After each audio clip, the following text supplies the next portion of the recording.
Whew. It's a new dawn in Osun State. Imole Day, light has come.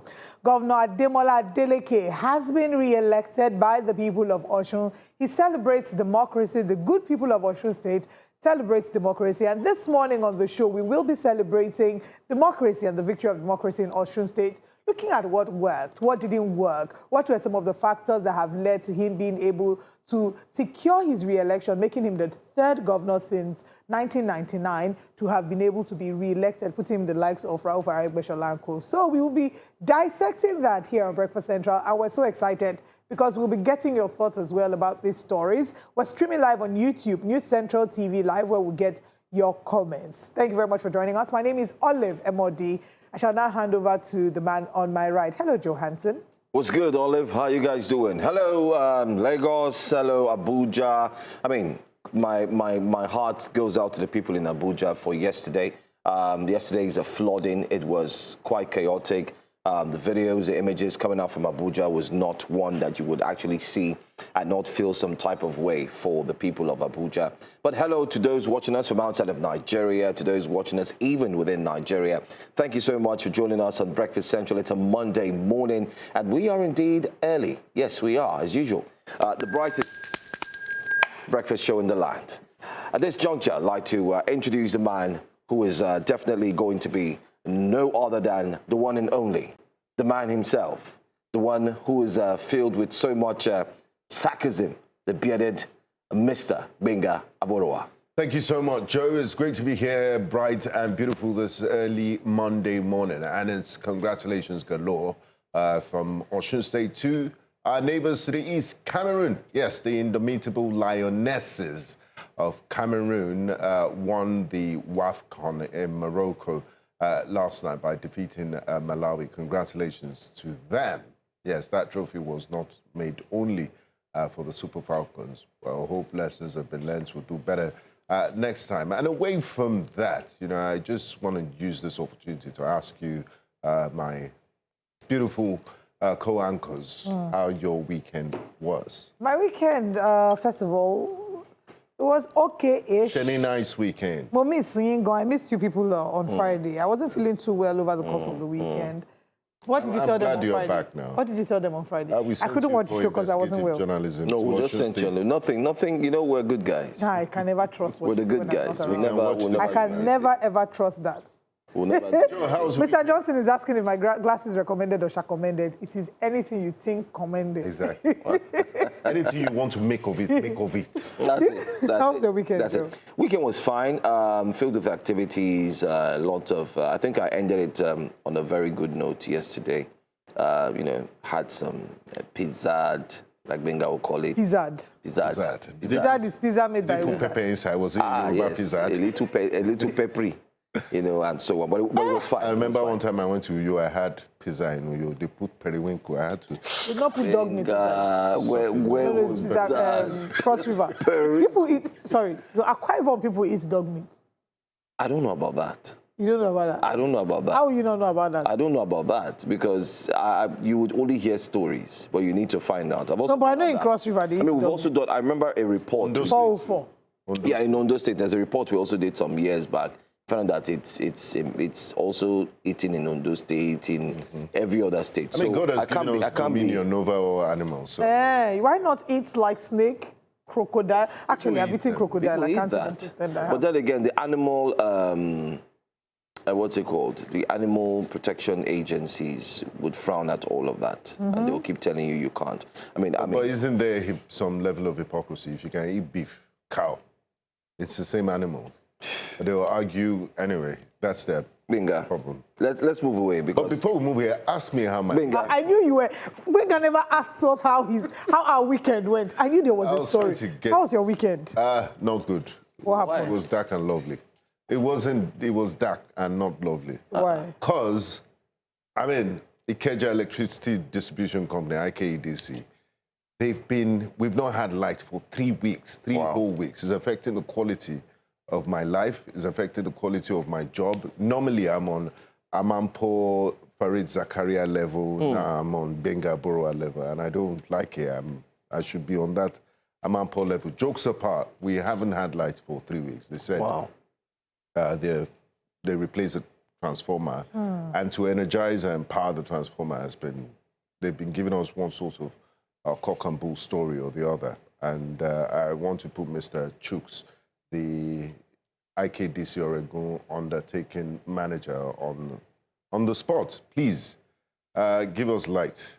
That's the barest minimum. When God said, let there be light, your area did not get the memo. And it's sad, 3 weeks is enough time for one to lose one's patience, affecting businesses. We're spending millions on diesel and petrol in an already tough economy. So I hope those responsible are watching and they please restore our light as soon as possible. Thank you. Otherwise, this will be a daily campaign until it gets to Oga at the top. Okay. And you don't want that to happen. I mean, we are going to United continue. Nations should even take it up, because these days they used to tag United Nations to anything. Or you call President Donald Trump. Exactly. Imole Day. Come on. We need Imole. We need light. Yeah, please ring bell. Let's get into wake-up conversation. Okay. Welcome. Now, with over 15,000 policemen, 30 commissioners of police, and a deputy inspector general, supplemented 10,000 personnel from other security groups like the civil defense, a frozen account by the EFCC that was later unfrozen, intimidation, over 30 deaths, meager food sharing, vote buying, arrival of over 15 governors, heavy military presence, Twitter wars, INEC's reprinting of materials, late voting, and more. And even those who were sharing bags of rice and threatening that if you do not vote for their party, it will not be well for you. Well, it would seem that the people of Osun State decided to make a statement to choose who they wanted without intimidation. Indeed, the voice of the people has become the voice of God, and they decided to do it despite all odds. Let's catch some of the moments from Saturday's election, the 15th of August in Osun State. Ademola Adeleke, you are welcome.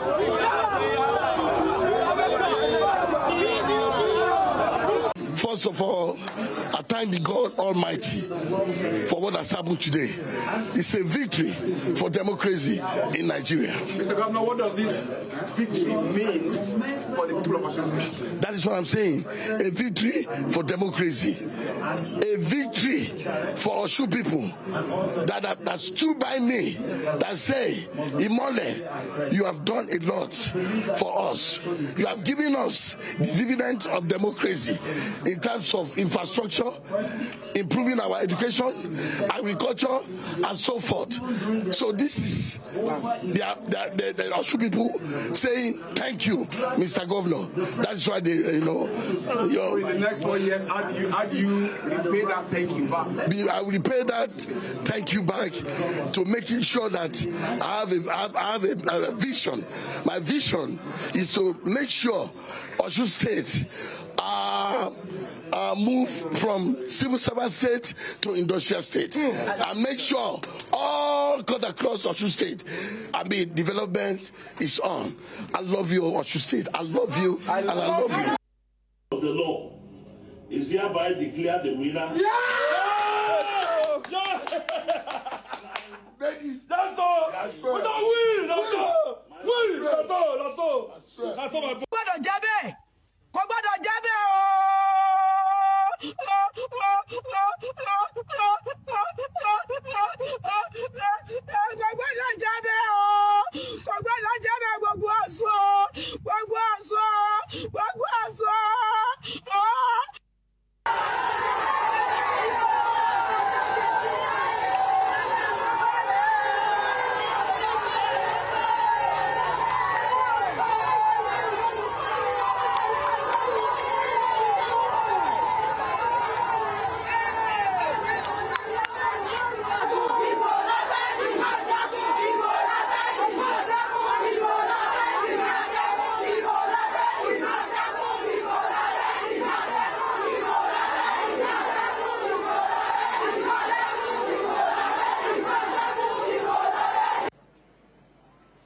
At this point, I must deeply appreciate Mr. President, His Excellency, Senator Bola Tinubu, for his strong support for a free and fair election.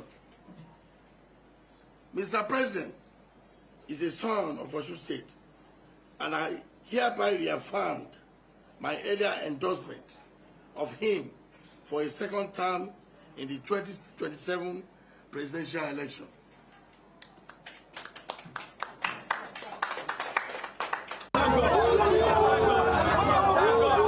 Ademola Adeleke, you are welcome. New day at Osun State. Ademola Adeleke, you are welcome.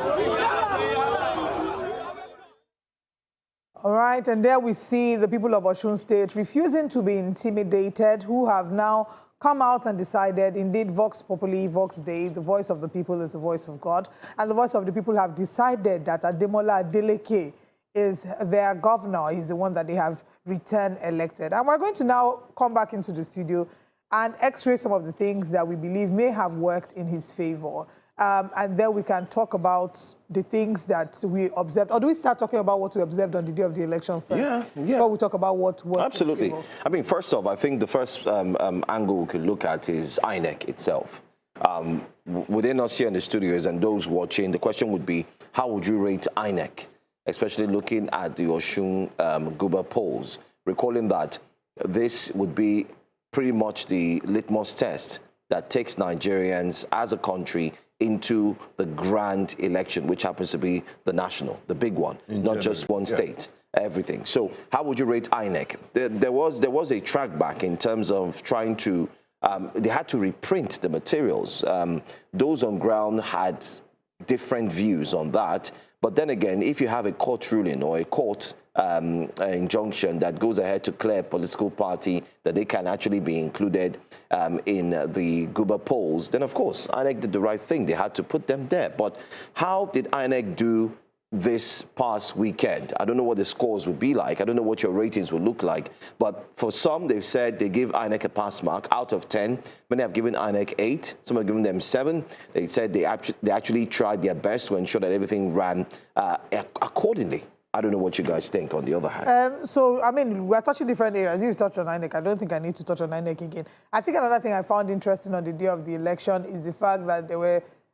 No, actually, let's go back to before the election to talk about the fact that lives were lost. I know that the governor in his speech did say, you know, he acknowledged the lives that were lost and talked about healing and reconciliation. But I don't know that there will truly be healing and reconciliation without a proper investigation into the lives of those who were lost, the lives that died, that passed in Osun State. So I think that that's something also to point at. And then on the day of the election, it was very interesting to see the number of people that left their stations to head to Osun State to monitor Osun elections. It almost felt like Osun elections was giving a presidential election. Likewise, everybody, the APC boys were there. The video, I don't know if we have that video of the 2 young men who were threatening Davido and saying that Davido should not come.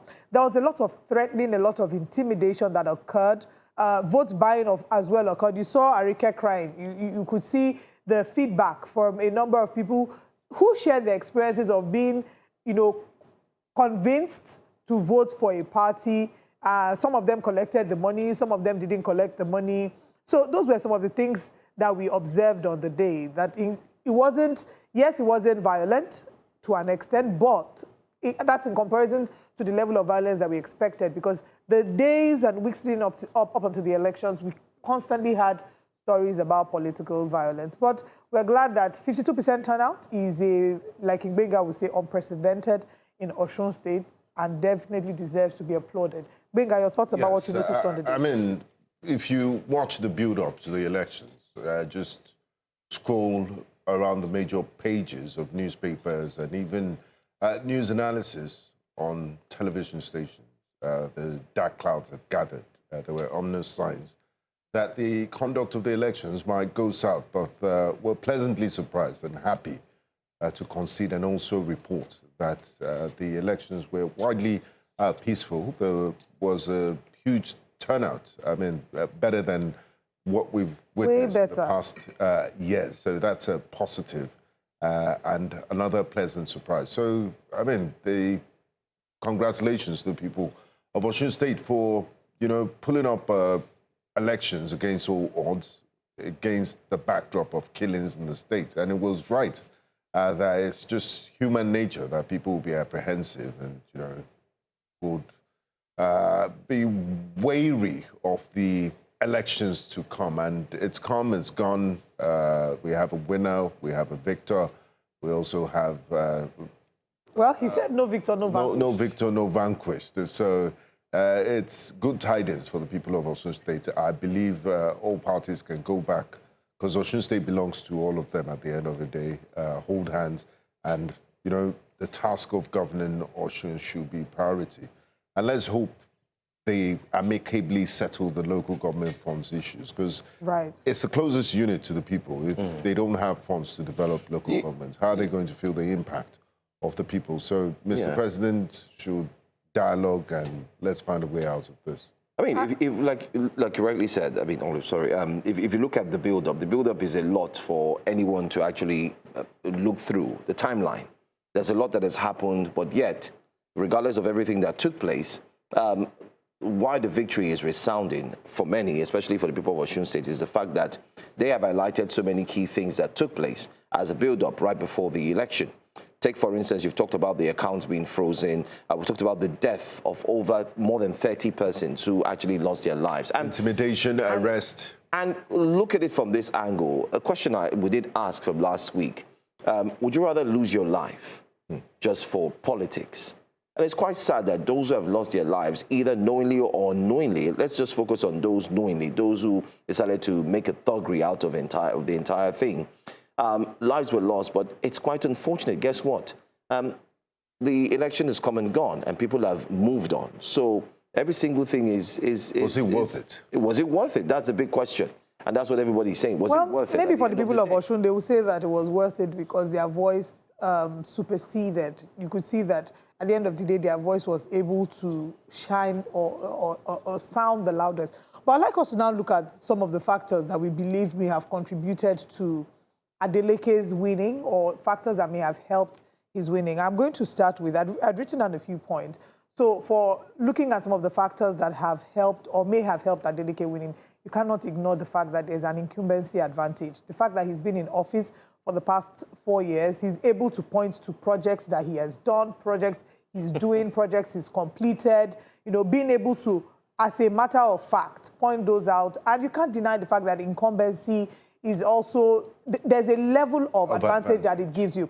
Now, not every incumbent... You can show working. Exactly, you can show working. Now, not every incumbent will be able to be re-elected, especially because if you don't have anything to point towards to show. Now, he's the third of 3 governors since return to democracy rule in 1999 that have been able to secure re-election.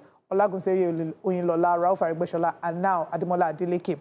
Another point would definitely be the point of rotational arguments. Now, the top 3 political party leaders, the ADC, the Accord, and the APC, all 3 of them are from Osun West. Many argue that if any of the other 2 were to come and become the winners, it would give Osun West another 8 years in office. But that this opportunity allows Adeleke to finish his remaining 4 years so that power can devolve to maybe Oshogbo, Osun Central, or whatever other zone they are advocating for. We can't take away the family influence. Adeleke family is a stronghold. They are a principality in Osun State. And we see beyond Adeleke's father, in an interview, he had an incredible interview with Shehu, and in that he shared their political journey, his father's background in politics, his father being a diplomat, shared his mom's background. So they already have a stronghold in Osun State. And then you talk about the influence of his nephew. I must applaud the Adeleke family, the kind of love and support that they have for each other. If a number of us in our country were able to look out for each other like that, honestly, it would be the most beautiful thing. But unfortunately, that's not the reality in many families, with the argument of village people and all the likes. But the influence of Davido being able to garner support, stage a rally. Some people have argued that if celebrities in all the different states, or even at the federal elections, were able to stand strong and hold the fort, truly you would see that the voice of the people... He's doing it for his family. Yes, he's doing it for his family. However, how many celebrities do we have? Imagine that in every state, every celebrity showed up for their state like that, in that way. I mean, personally, I feel celebrities shouldn't, it's a personal opinion, they shouldn't drive conversation on politics. They can do advocacy in their own private lives. They have a right to speak on certain issues. But I feel it beclouds people's judgment. It doesn't give that true understanding. They have a platform. Agree with you too. Whatever policies are made by the government will affect the celebrities as well. So I don't know that we can completely disconnect celebrities from politics. I don't know that that's Arnold Schwarzenegger. Exactly. There are a number of them that run for office. The president of Ukraine. Yeah, I mean, you get the one-offs, but I'm just speaking in general. Yeah, I mean, I get your point. General terms. And I think another thing I wanted to mention is political sympathy, that, there were certain optics that damaged the play of the APC, whether you like it or not. The days leading up until the elections, the freezing and unfreezing of EFCC, of the Osun State account by the EFCC, did not play in the APC's favor. Everyone could see that, and many Nigerians interpreted that as bullying and intimidation. And the one thing that Nigerians will not stand for is for bullying and intimidation. We will always support the underdog. And that is not to say that Adeleke was the underdog. It's just that in the fight, it looked like there was some measure of intimidation that was going to be applied. And so that worked in his favor. Also, even the non-payment of local government salaries. I saw a video where some civil servants were talking about the fact that they hadn't gotten local government allocation, yet their salaries were paid without fail. That for the first time, no strikes in Osun State.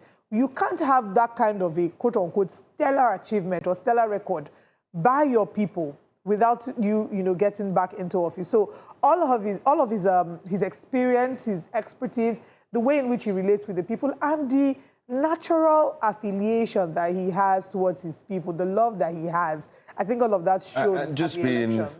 An overall cool guy. He's a cool guy.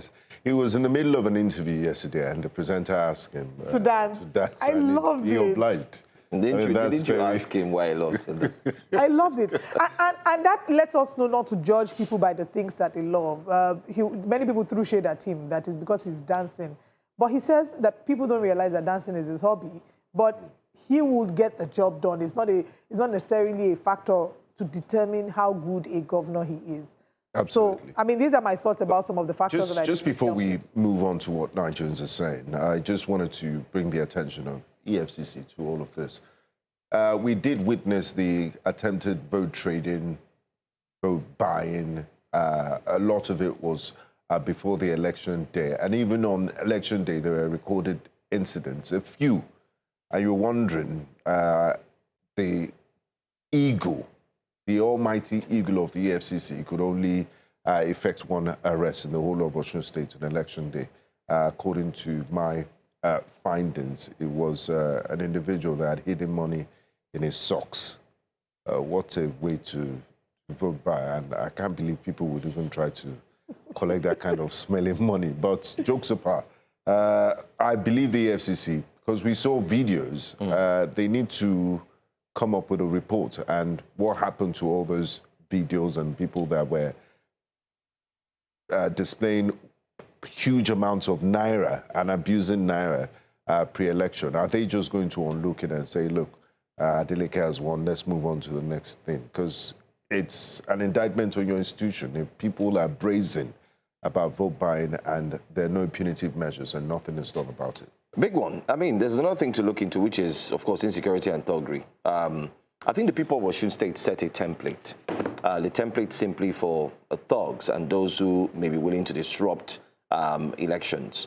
There are videos circulating where it was actually fire for fire. It seemed so like these guys would not were be ready. intimidated. They said no, we wouldn't be intimidated. When the thugs did come, some of them, although of course trying to fear for their safety, they avoided either getting shot and so on. Being I get to the same, Black Lives Matter, thugs lives matter, right? As we speak about thugs, finish thugs, please. The thug life matter. And then at that point, we saw some thugs who were caught.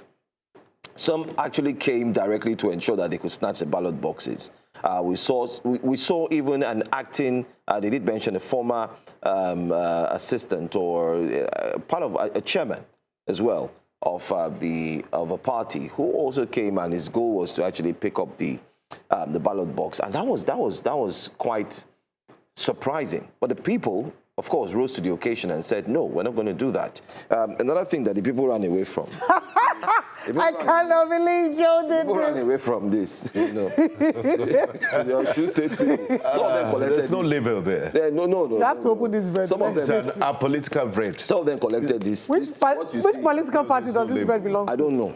I don't know, Olive. I don't know. There's no label there. It's an Exactly. apolitical bread. But we're talking of the substance. They itself, collected the this bread. thing. Look at this video. Look at this is a video pre. They were stoning this. What I have in my hand. They're throwing it to them. You know, it's pretty much like you're throwing food to a little puppy or something or dog or so. And people were rushing to eat ahead of Can you imagine?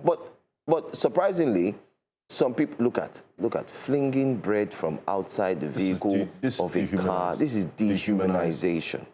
Again. And whether we like it or not, I think the people of Osun State proved one thing, that you see this thing in my hand, you give it to us, so we'll eat it by the end of the day. We'll do the needful. We vote who we want And you to know, They there's choose to do what they the wanted to politics of bread. Bread goes Yeah. a long, long way. Yes, even from way in back the up. history of man. You remember in the Roman Empire, they said, you know, give them bread and circus. And the Yes. people would not revolt. So this thing you're displaying here is very powerful. It's a powerful tool. Yes, and Wow. we've seen revolutions in France, the storming of the Bastille because there was no bread. We've seen revolutions break Exactly. out in different parts of the world because of this item. And I'm kind of hungry this morning. So we'll tear this bread and eat. But I can tell you, please, to our viewers, this has no political undertone. Yes. And We're apolitical We're bread. just using it to explain what is usually the norm every So political what will season. happen to this bread? No, this bread will- We'll divide it during We'll enjoy commercial it break. live on air. Today is Thankfully, Monday. I brought... We are going to enjoy ourselves. Very nice. But while Joe is tearing that bread, that is apolitical, let's also talk about Senator Fada Onsi. Senator Fada Onsi, twice, was caught on camera making insightful statements. The first one, of course, saying he made reference to Imole, those with the yellow berets, and made reference to the fact that anyone who isn't within their party or who isn't voting the APC should be killed. And while that was being investigated, the police invited him, and after that let him go, said they granted him an administrative bail while investigation was still carried out. On the day of election, tell me why he was found around Elisha and why they captured him on video again, making another statement. Let's listen. ẹ máa wo ibi tí kálukú bá tẹ̀ lórí oko títí bẹ́ẹ̀ nìkan sọ pé ẹ wo ibi tí kálukú bá tẹ̀ ẹ tó bá ti tẹ nǹkan tí ó yẹ kó tẹ̀ nǹkan ṣe kì í sọ lórí oko ìgbàwó ayé wà lórí ẹ̀yìn ẹ̀yẹ náà ayé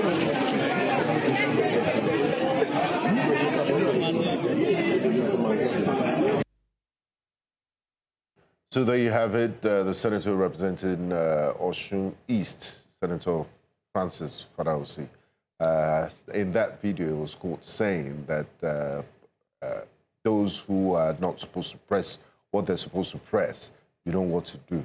And you wonder if we're not operating a secret ballot.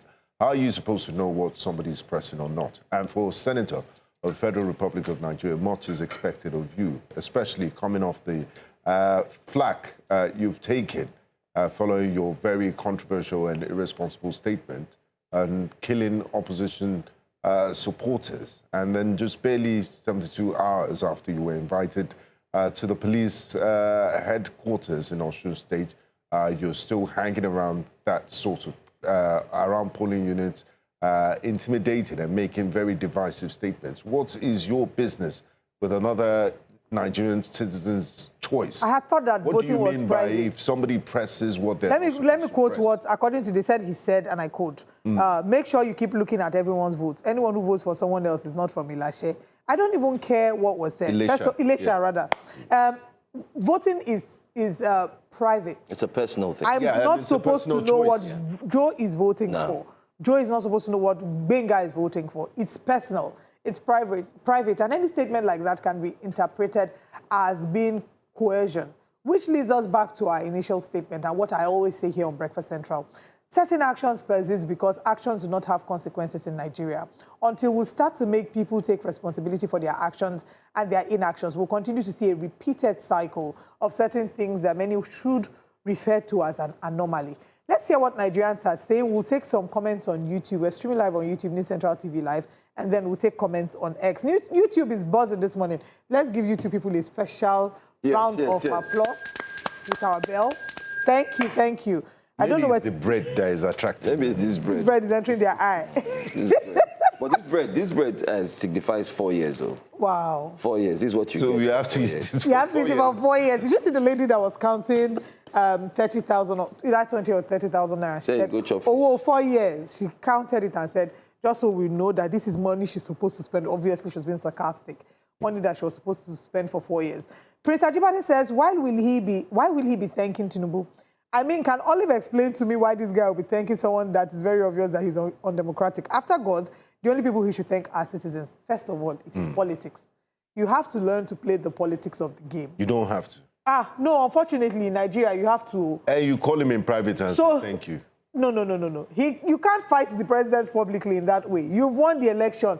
He who when fights... Soludo won, do you think APC was not what's that quote? interested in He who runs away today lives to fight another When day. Soludo won his second term in Anambra, said, why didn't he thank Mr. President openly? Well, in this manner. Some would argue that it is politics. Mr. President is a Democrat. He understands. Yes. But the same Governor Adeleke said Mr. President called him to congratulate him. Before the results were announced and asked him, how is it going? And he responded and told him that, oh, it's going great. Your boy is doing well. And he said, well done. Oh. You see? I hope his aides won't be angry with Mr. Governor Adeleke for leaking private conversation. Moving on. A series of articles. Moving on. Michael Zu says, I will rate INEC 3/10. It took the resilience of Osun voters for Adeleke to win this election. Unfortunately, Ademola, just like Fubara, is crediting victory to Tinubu, while it was escalation by Davido to Trump that whipped Tinubu into line to allow free to allow free and fair election. I wish Dayo Oketola and Father Onsi had dealt with Governor Adeleke. What concerned Trump with Osun elections? Let's give honor to whom honor is due. The Osun Trump that is worried voted. about USS Abraham Lincoln. That is not flushing. Please, I use God and beg you. Let's go. Anyway, Osa says, congratulations to the people of Osun. You have shown the rest of Nigeria that people can vote for whoever they choose. It's sad that the same governor he stood firmly been. People are really upset that he thanked President Bola Tinubu. He said it's the same one endorsing the party that you nearly put your state in jeopardy. Well, we're still in nascent democracy. These things happen in nascent democracy. Happen, right? We need to thank our president for allowing free and fair elections. Avuwa Honda says, when the righteous are in power, the people rejoice. Kudos go to Osun people who stood by their ground to resist the wicked. Edo State governor should caution town criers and Arike should be jailed. Ikenna Bright said, my own is the Osun State election. Why did it take INEC so much time to upload results online? Michael Zu said, factors that aided Adeleke are Okpewolo Misian, Father Onsi's threat, EFCC freezing and unfreezing by Tinubu, Davido's letter to Trump, and resilience of Osun voters. Nathan Emmanuel said it was obvious that Mr. President wanted APC to take over the state. They mobilized 10 governors, head of National Assembly, and some guys from Edo, but Osun people were resolute and refused to be intimidated. Why, again, did everybody move to Osun State for this election? They call it federal might. Supporting it's expected. It's basically brotherhood. It's basically in politics. What we've seen all through the years, you see a level of people always proving that, listen, if we are interested in winning, we have to come all out. But the governor had also made a statement that he knows that all of that is just a political makeup. Yes. It's a charade. But he's just. But I don't know if we have time for comments on X. I just want to, before we go on X quickly, yes, we're going on X now. Okay. Let's go on X. I just wanted to mention as well that you have past presidents who are also, who have been celebrating Governor Adeleke. I mean, from Mr. Peter Gregory Obi down to Alhaji Atiku Abubakar, down to former President Olusegun Obasanjo also paid a visit yesterday as well. But let's, there you have the video there. It took some time to elder statesmen. Baba said, I have to go there. And Baba was able to make it into the house. The footage showing him walking into the home to actually meet with him. And of course, congratulate him one-on-one. Baba, congrats. And what's going to happen to the Accord Party national chairman that decided to dump Governor Adeleke to support Ambo? How does he feel this He's morning? given, he prepared a table before me in the presence of my enemy. Okay, Joe, let's take some tweets from X and then we'll come back to that. Absolutely. Let's go straight to X and see what they're saying. Francis Kiyamo says, thank you, Governor Ademola Adeleke, for the public and unequivocal endorsement of President Bola Tinubu for the 2027 presidential election. You are a man of integrity and honor. Agreement is agreement. That word agreement caused a lot of problem on social media. Which one is agreement? Now, he's saying that because the governor said he's going to support the president, therefore it was a pre-planned agreement. That's what he said. Let's not do that. But guess what? Let's not take away the credit from the Osun State statement, and they came out and said, no, please don't try to hide under the guise of losing an election. Don't use the agreement. It's a personal thing from the governor. It doesn't mean that it's an agreement. Nothing was signed, nothing was written. But let's see another tweet very quickly. This one says, classic move, collect the money, feast on fresh tilapia and veggies. Then vote however you like. Politicians keep underestimating how smart the people really are. It'd be like, now this format I go adopt. So even with the attachment of curses, they still continue. They're still there. There's another tweet very quickly. Let's see another one. Gideon says, I am glad APC lost, but just wait. You will see them start throwing around a narrative that the fact that Accord won shows that INEC is transparent and independent, which is a lie. They will use this election to say all kinds of narrative. That's your take. All right, I need to quickly take this as we wrap up. Michael Zeus says, Olive Benga and Joe, that was amber bread. We saw them on social media, but the good voters of Osun collected bread and ate cash and pocketed and disappointed APC. Mokie Chukwumeka then says, tear the bread on air, please. Who are we not to oblige you? Joe, over to your leader. Bread, like we said, so we'll now test the bread and see which party the bread belongs to. It's just a symbol to highlight what really goes on. Just to highlight. Joe, if people know this song. If you're hungry, eat bread. Stop using all this political alignment. You people know this song. Ademola Adeleke, see how God don't help us. It's a song by Great Man Takis. Where are you from? No, it's a song by Great Man. Are you sure you are not a political vocalist? No, I'm just telling you that maybe that song will be good for his inauguration. Either that one or Imole Deo. I don't know about that one. Man must not live by bread alone. It's like this olive. Olive is like when you live. That's why maybe is that what you went to do on Friday? The bread is nice, so. It's not really nice. This bread. Anyway, let's bring to you our top story. Don't collect bread, though. Don't collect bread. Go to your conscience. What it means, we're just showing that this will be 4 years. This is what you are collecting for 4 years. Is it what? Let's share with you what the top stories are. Top stories for today. Olive, table manners. Today's top story. Adeleke wins Osun governorship election, returns for second term. We'll take a look at that. Our reporters were on ground. We must say kudos to the team. Osun governorship election, CSOs declare poll largely peaceful. And we'll look at the aftermath of the polls, especially what took place. We've highlighted some of them, but our role is to ensure we bring to you deeper details and insights. Nigeria's debt profile is a big one to look at 9 o'clock. Stay with us. We'll bring that to you. And then the newspaper front pages. Our guests are in, ready to rumble. Monday morning breakfast central. Stay with us.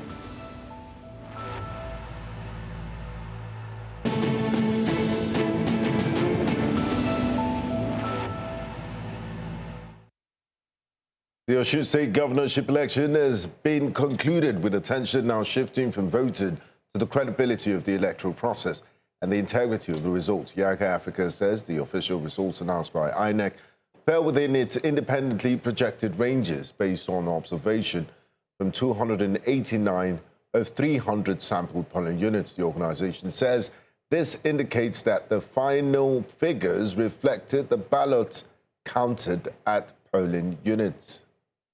Let's mention that Yiaga cautioned the accurate result tabulation and says it does not amount to an endorsement of every aspect of the election, particularly amid reports of vote buying and voter inducement. Now, the organization also said INEC and security agencies largely passed the election day preparedness tests, while independent monitoring reported some challenges, including BVAS delays and vote trading. Well, joining us as we have this conversation on how the elections definitely went is political analyst and, of course, the CEO of TAF Africa, Dr. Epelle, who was live on ground monitoring from polling units and ensuring that the data was right. Good morning, and thank you for joining us. Yeah, good morning, guys. I am still live on ground. I haven't left Osun. We're just picking up the pieces on post-election reporting and analysis, and we're right here. So thanks for having me. It's great to be here. All right. Can you tell us what your overview would look like, especially for INEC? Let's get to hear from you. Do you think they actually performed brilliantly this time? Well, let me start by saying that democracy has spoken. Democracy spoke loudly in Osun. The people have spoken. They have chosen and given mandate to the person of their choice. And so at the moment, we're no longer projecting. It's no longer projection. We have the official verdict of the election. In terms of your question, INEC performance. Well, INEC had declared the result. I would say that if you want me to give INEC some sort of marks, I would do 6/10. They can get better. I left the other 4 for some of the issues that I wanted to speak about this morning. And that is the malfunctioning of the BVAS, for instance. But I also give it to them.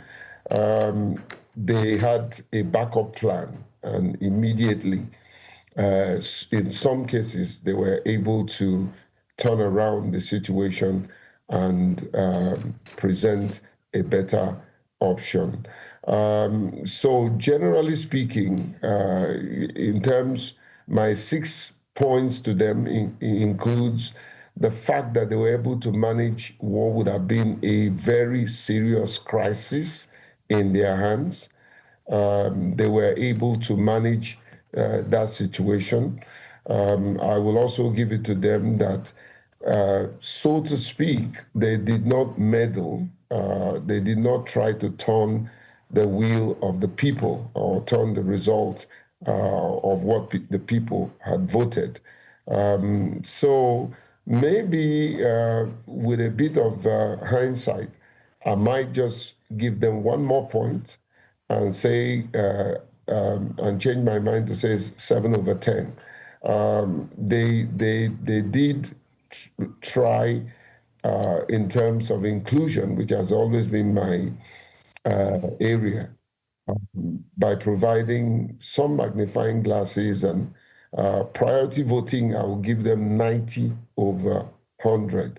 You know, there were priority voting across board. The older persons, persons with disability, pregnant women, women with children. I wish the success of driving priority voting by INEC will trickle in every other aspect of inclusion. But generally speaking, we had a peaceful election. Everybody was concerned. The security, the tensed security atmosphere was something that gave concern to everyone. And thank God it did not happen the way and manner some reckless politicians have envisaged. And I was listening to you guys when you were talking about this particular senator. I think if we are a true democratic society, if the polity is sane, that man by now should shamefully resign from Senate. Because I thought that when he made the first reckless statement, and then there is this kangaroo showing up in police station and all that, and being cautioned that he would, back out. But I think his pride and arrogance is still running, and his mouth is still running like one who is on caution. So that's very, very important. And could that be a signpost to what is coming, where an individual will stand up and make a reckless statement and goes without any reprimands. So these are some of the things that people are rejoicing. We went round Oshobo in particular yesterday, and you can see the joy of the people. You can see the support of the people. I also want to commend the governor because he recognized and did reach out to some civil society leaders, thanking them for coming out and speaking forcefully for democracy. So the signpost of what to come in 2027 could be your next question. So I wait until you ask the question. Okay, thank you very much for highlighting a number of these things that INEC did well, because it's important that when an organization that has been put under the spotlight has done well, that we say that they have done well. So thank you very much for pointing out the priority voting, alternative for the malfunction of BVAS, and all the other points that you made. You also said that your score will be 7 over 10. 6. No, you first said 6, then you moved it up to 7 over 10. Yes, all right. Yes. So let's talk about the remaining 3. What didn't work well for you? Smart girl. Okay, Olive, please give me olive branch this morning. Okay, so let's talk about what didn't work well. There were some polling booths that didn't start election on time. There were some of the ad hoc staff that they were not properly briefed. There were also some logistical problem, deployment issues, as the case may be. And of course, the issue of some sort of confusion. And I think I also want to go to the collation center. Sometimes the disorganization, the disconnect you see between the election, the party agents' communication with INEC, and of course sometimes the unwillingness of some of these officials to give interviews to television stations who are reporting for their own sake what is going on. Now, the bigger issue, 2 big issues. One, some level of insecurity and where security breaches happened. Some of these places already on our report, but there were noticeable security breaches. There were noticeable security intervention, negative intervention. It was true that someone was imported from River State. And when you say River State, you can literally say where that signal is coming from. And the person was going to cause trouble, but I think eventually that situation was taken care of. He was warned, and they probably backed out. That's why we don't see much mayhem. But there were a lot of security breaches and reports reaching us that there were even incidents of somebody losing their life. So security was a huge issue. Now, the biggest elephant in the room is not vote buying, but vote trading. Because when we talk about vote buying, we're looking at just the politicians giving money and buying vote. But also we need to talk about the one who is willing to purchase what is being offered. And we saw a dimension in Osun that I will applaud, and hopefully the same thing will play out in other states during 2027 election. And that's the rejection of the offer. There are many instances, and we saw videos making rounds, that Osun people actually turned down 20,000, 10,000, and all that. I didn't, let me put a caveat, I didn't see that myself. but I saw videos and I got some reports that it was a reality, you know. However, these are some of the issues that we need to deal with. I think there are other issues. The welfare of security personnel that were deployed across board. And I want to challenge, I brought that out in our meeting with the IGP and said, I hope that your men has been taken care of. He assured me, plus other leaders in that meeting, that plus other, sorry, someone was trying to reach me, and I'm going to just put up the phone. We can hear you. Yeah. So there was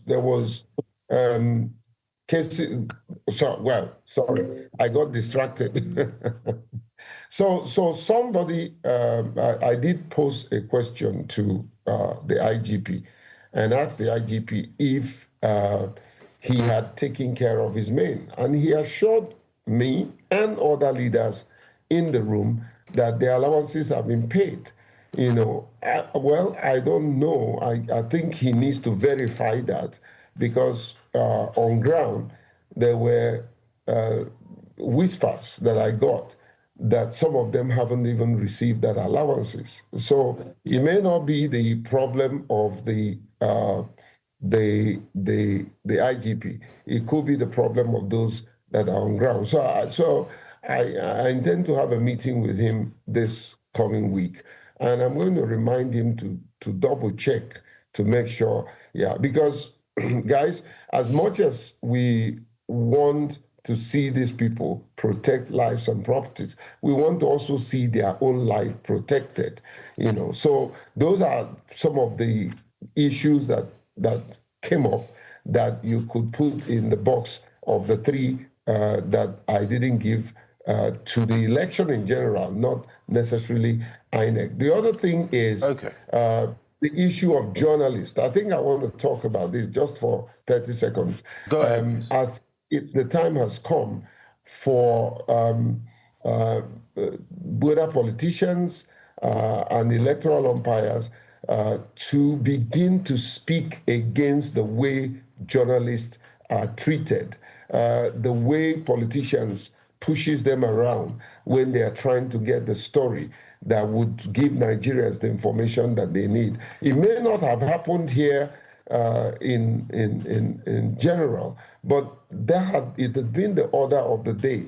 Elections after elections, we see the harassment of journalists, we see the intimidation of journalists, and sometimes these politicians that still are camera hungry, that needs them, will not know that they are putting their information out there, and they will start abusing them. So these are some of the issues that I could say fits in within the three brackets that I did not give to the election. Okay, Dr. Epelle, thank you so much for that overview. Now let's talk about what you described as the elephant in the room: vote trading, vote buying. As the people of Osun State, from what happened over this weekend, have they flipped the script? Have they made money a non-factor?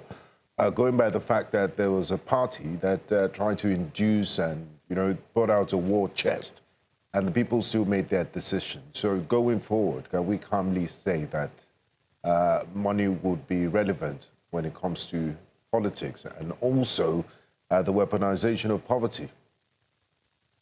Well, or it's a one-off? It depends on where you go. I think Osun people are very, very, very politically aware, and they are focused on who leads them. Now, that does not mean that other segment of Nigerians are not, but it's a new dynamics. Is an emerging issue, and some of the things that many of us have been preaching, that and this is a very good opportunity and platform to talk about this. There are, even within the civil society, there are people who have been pushing this mantra, which is evil. Oh no, take the money, vote your conscience. I don't believe that. I don't believe that the people should take money, an illicit money, and still feel that they can vote their conscience. I believe a total rejection of that kind of offer, because when you take the money from them, somehow, knowingly or unknowingly, you are now committed to them. So it's a matter of conscience, and my philosophy is don't accept money you cannot explain. I've made up my mind as an individual that I will never earn money that I will not be able to account for my children, for people around me, and that's the issue. And I think it's something that we need to highlight and project, that if Oshu people can turn them, can turn away and refuse this kind of bait, then other people should learn from them and do the same thing. It is doable. It is something that we need to encourage. And come 2027, reject their stupid money. They've stolen from you, and they want to give it to you through the back and then control you for the rest of your life. If you're a true politician and a true leader who wants to lead the people, you don't need to bribe anybody. Let them elect you, go there and represent them and represent their interests. And I completely agree with you, Dr. Epelle. Our final question to you this morning. Many have likened what has happened to Osun and have made some comparative analysis with Rivers State, and have said that maybe Rivers could have learned a thing or two.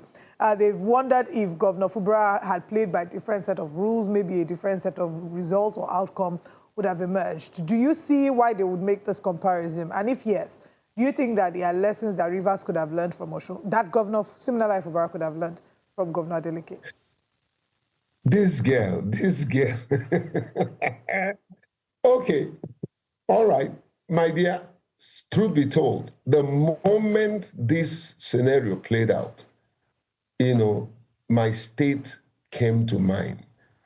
I felt bad, to be honest with you. I felt bad. I felt bad in the sense that if Governor Fubara has stayed the course, most probably this would have been the case. So anyone who is making that comparison is not far from the truth. Did Governor Fubara make the right decision? That's his personal choice. I cannot critique that. Will I have done the same thing? No. I probably would have stayed on and get to the end. So yes, there is a parallel between what has happened here, because this was a case of a man who resisted intimidation. This was a case of a man who stood his ground.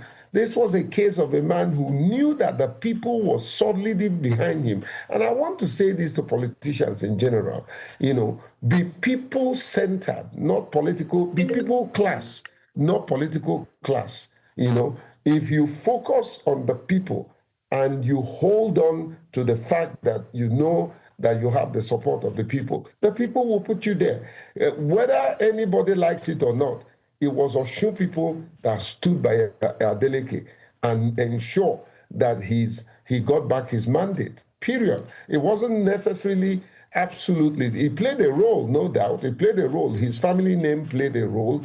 Davido effort played a role, but it wasn't necessarily that all of that factor is the major factor that brought him. The major factor that brought him is that, one, the people were solidly behind him. Two, the people have seen that he has done better, and they are not sure the next person coming in will do better. Okay. All right. The people saw the tangible dividends of his effort, and they trust him that he will do more. So, Olive, it's very painful that we can make this parallel, but it is true that it probably would have been the same in Rivers State. Thank you so much. Thank you so much for the job well done, Dr. Jacob Epelle, and thank you so much for taking time to speak with us this morning when you should be resting after the tough weekend. But also wish you a safe trip back to your base, and please ensure you try Amala in Osogbo. It's very nice. Incidentally, I'm a Nigerian, but I don't eat amala. But Boyinga, great to hear your sonorous voice. Thank you. Thank you. Please try and avoid bread if you can at the same time. Thank you so much for joining us. 2 kg No, you bag of don't rice. start, though. I will speak your language now. Thank you. Thank you for joining us. Away from that conversation, let's tell you that civil society organizations comprising the Community Advancement and Humanitarian Empowerment Initiative and other INEC-accredited observer groups have described the Osun State governorship election as largely peaceful and orderly. The groups, led by its convener, Kunle Yusuf, say INEC recorded improved logistics with early deployment of personnel and materials to most polling units. The observers say the Nigeria Police Force, Nigeria Security and Civil Defense Corps, NSCDC, and other security agencies demonstrated professionalism and largely maintained a peaceful electoral environment. They also added that the commendable voter turnout, saying that orderly conduct of voters was observed, while noting that political party agents were present in most polling units and generally operated within the law.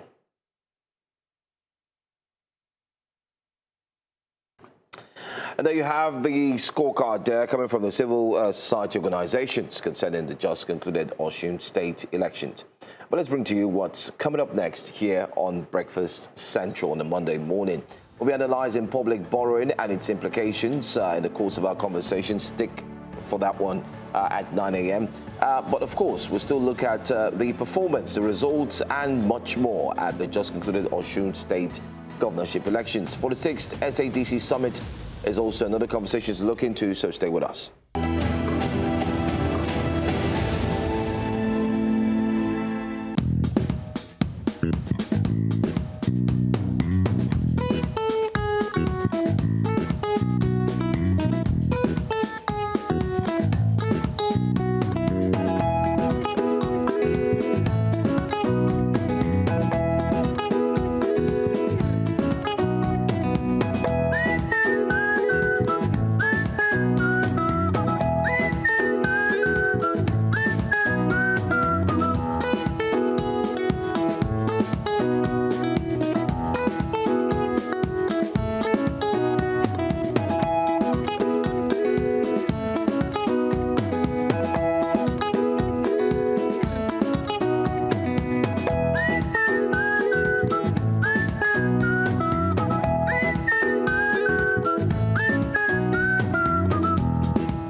As the dust gradually settles on the Osun governorship election, attention is now turning to the performance of the technology deployed to strengthen the credibility of the process.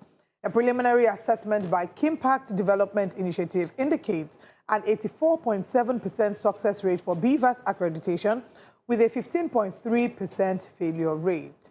Now, beyond accreditation, questions remain over the speed and completeness of results transmission to INEC's IREF portal, the handling of technical challenges, and whether the technology ultimately delivered the transparency expected of it.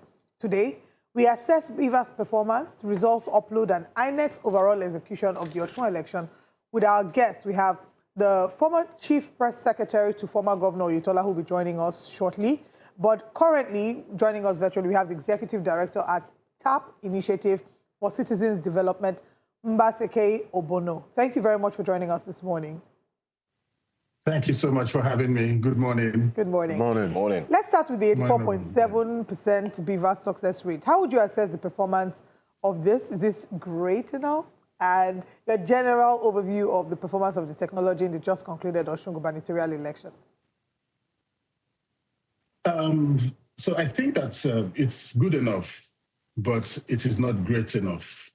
and that we ought to be able to, since we are deploying technology, we ought to be able, and it's just a state government election, it's a state governorship election. It is not even a presidential election where you say that you will have stronger challenges and issues in terms of maybe distribution and network and all that in very dangerous terrains where network would probably pose as a challenge.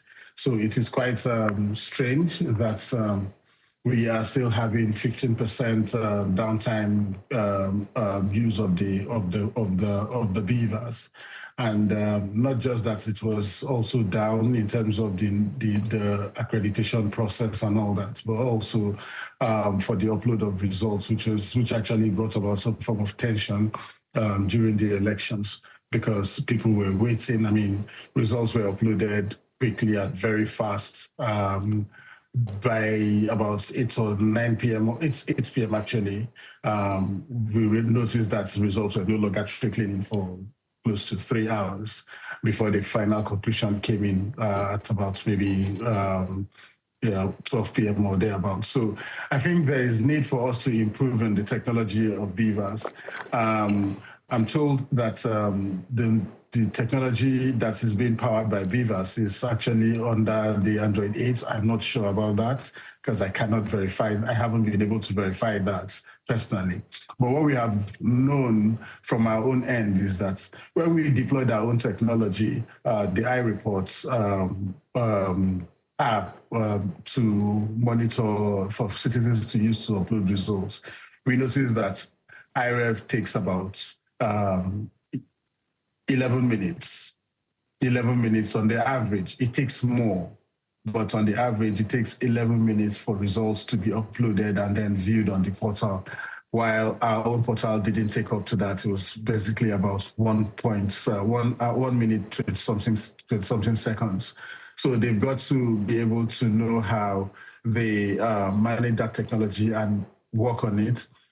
So that people can basically have full confidence in INEC to say INEC is not manipulating results, because the moment there is delay in transmission of results, the moment there is delay in collation of results, then you bring about the tension and suspicion that things were going to happen. And so you don't even blame people, you don't blame the political actors who were accusing INEC and accusing some politicians that they were making calls to ensure that the results were upturned and that the fraudulent results were passed in. So there is that need for INEC to work on this technology to be much more faster, prompt and timeous, so that citizens can, since INEC is a viewing portal, citizens can see what's going on INEC portal, and they will be able to have their minds rest assured that there is no hanky-panky or there is no manipulation of results at the back end. Thank you so much, Mr. Obono. I would like to bring in Mr. Ismail Omipidan into the conversation. Good morning to you. Thank you. Yes, we've witnessed the just concluded Osun gubernatorial elections. I would like to know what your assessment of the entire exercise is. What was good for you? What areas need improvement? And what incidents would you say calls for concern as far as you're concerned? Well, first, let me say that I thank God that with regards to the peaceful conduct of the election, that my predictions came to pass. I did say last week on your platform and other platforms that I had cause to engage with, that our people are very determined people, and that if those causing violence, if their intention is to scare voters away from their polling units, I said that that won't happen. I also went further to say that the tension will not debar our people from coming out en masse to cast their ballot, and I'm happy all those came to pass. Talking about the election, so far from the reports we have seen, and from where I also voted, for now, I would say that the election passed all the relevant tests with regards to transparency. The only worry I have, and I'm not sure if it is the electoral management body that will do that, is that some activities leading to the election call for concern. For instance, there were visible passing of would-be voters through taking of oaths, through swearing by whatever they believed in to promise that, they were going to vote. I haven't seen how that has influenced the outcome of the election, but the mere fact that these activities occurred, for me, cause for concern. Again, the issue of vote buying, I do not know how we can wriggle out of that because both before and even during, vote buying was wide scale. And I must say that that is not peculiar to Osun. At least in all the elections I have covered since 2015,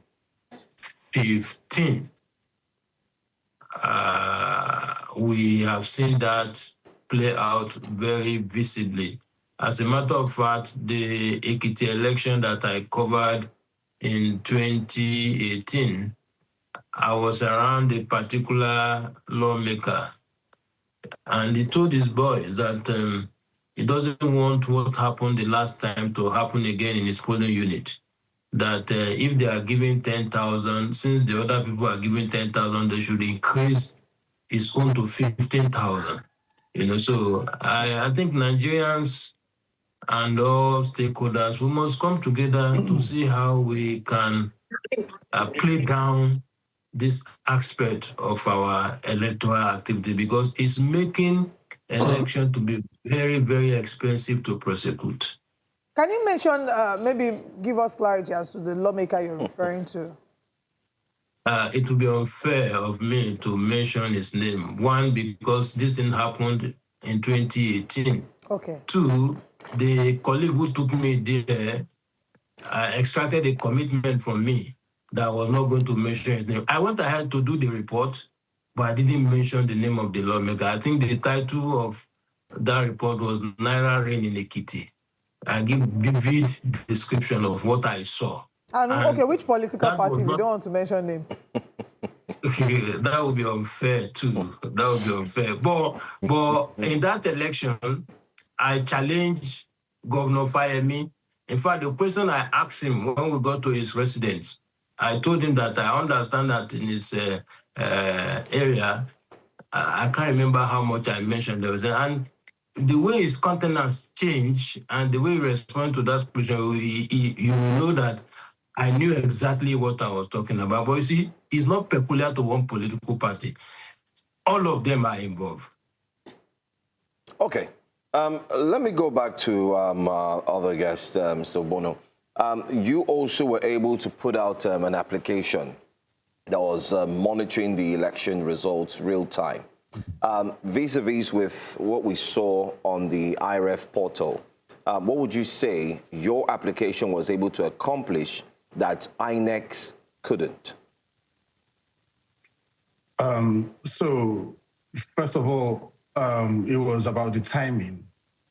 INEC portal was really, really slow in transmitting results for people to view.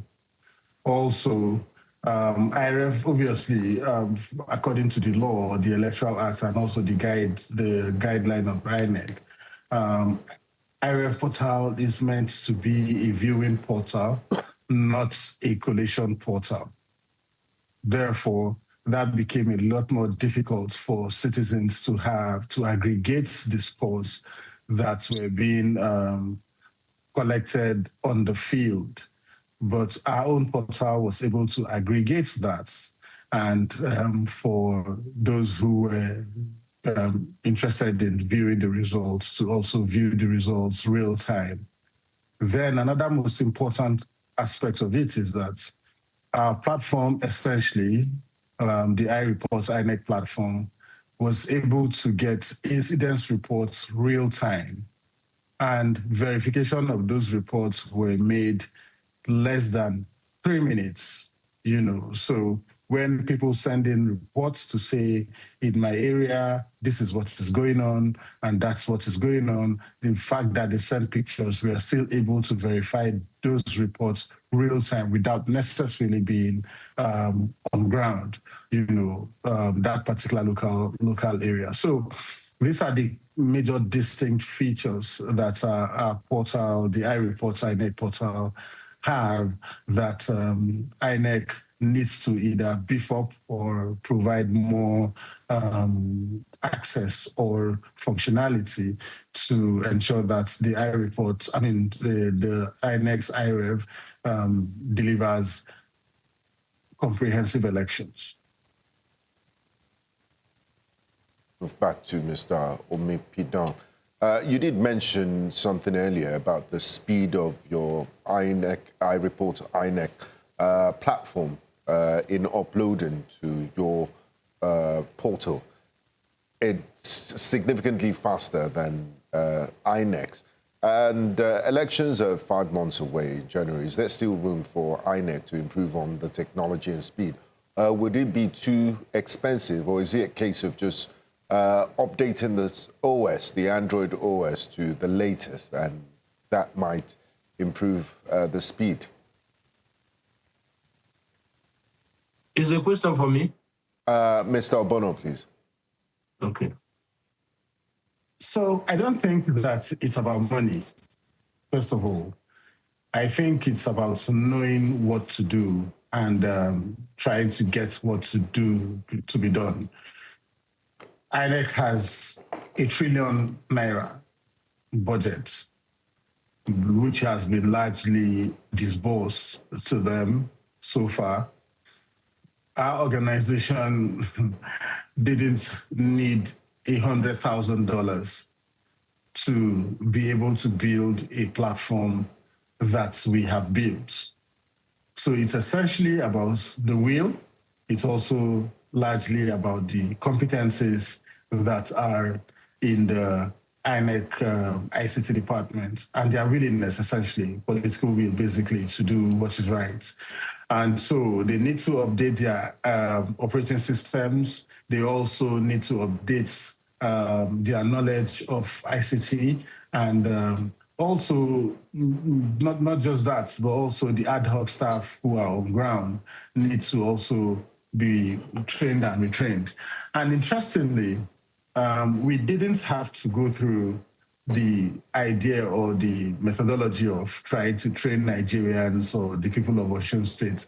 I have been in various fora where conversations about the ICT penetration in Osun is very low. Some people place it at 50%, some people say it's 40% compared to most of the states in Nigeria.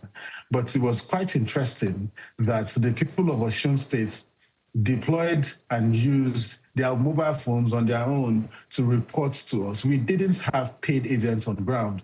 We had our messages, and essentially our platform was crowdsourced. So we didn't have to pay or train agents physically. All we needed to do was to make a demo video and say, this is what it is, this is how to operate it, and this is how you should use the application.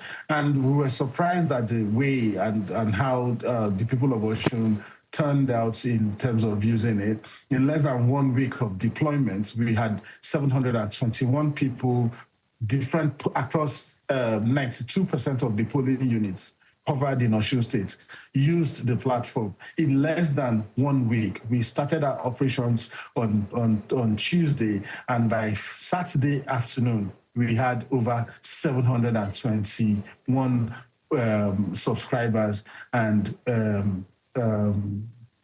over 90% of the polling units, of the area local governments covered. Sorry about that, not the polling units, wards and local governments covered. So it was a very interesting deployment of tool. And so when INEC budgets these huge amounts of monies for trainings and for technology and all that, and then we still get what we are getting from that technology, it's a little bit worrisome.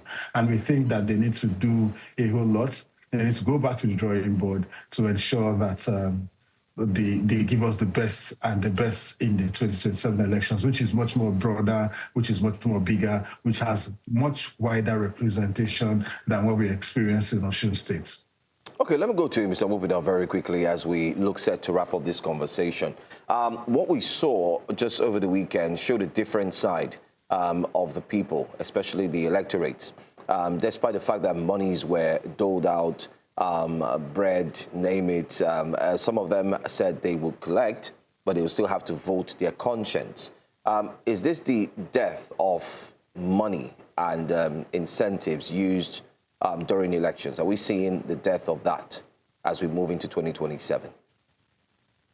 Honestly, I am persuaded to think along that line. I have carried out studies before in Osun and elsewhere in the course of my PhD education, and I have come to realize that apart from political communication strategies, there are other factors that influence outcome of the election, and one of them is the incentives we just mentioned.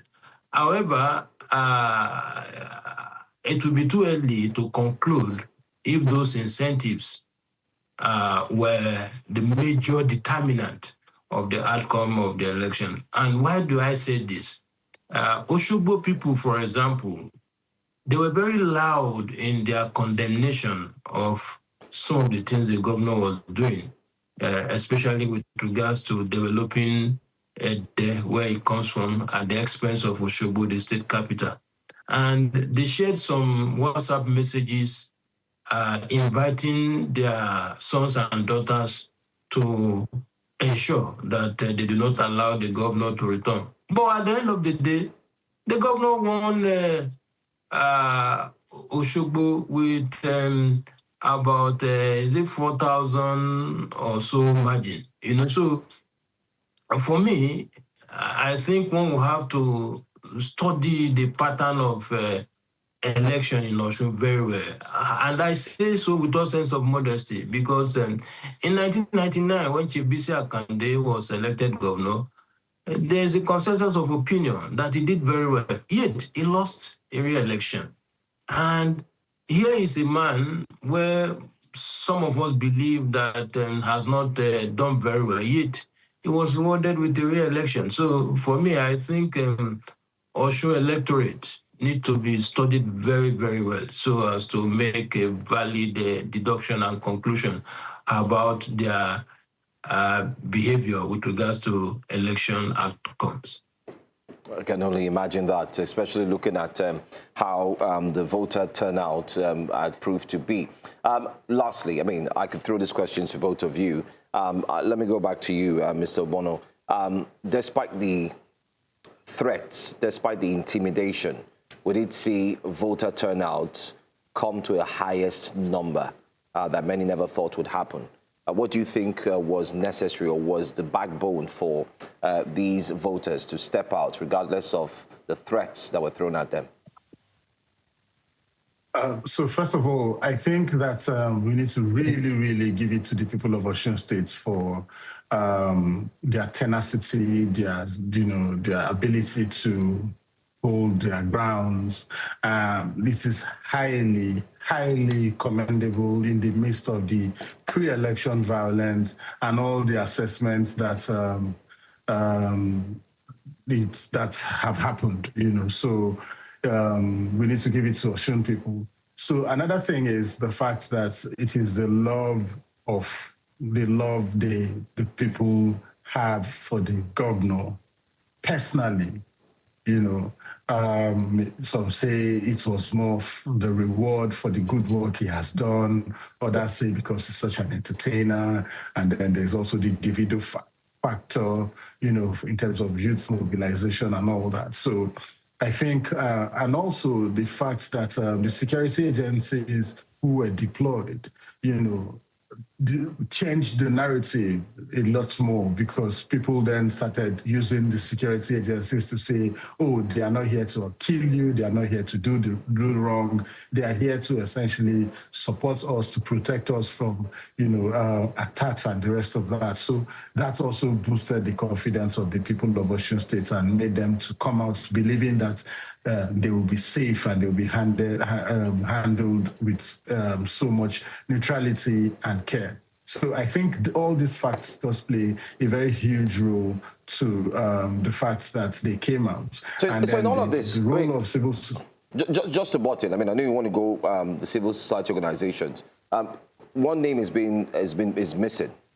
We've not also talked about the IG of police, listening very clearly to the people of Osun State who said there's a certain CP, they don't want him, he made the switch, and then all of a sudden the deployment and so on. Do you also, don't you think the IG should also receive some form of accolades for his job well done?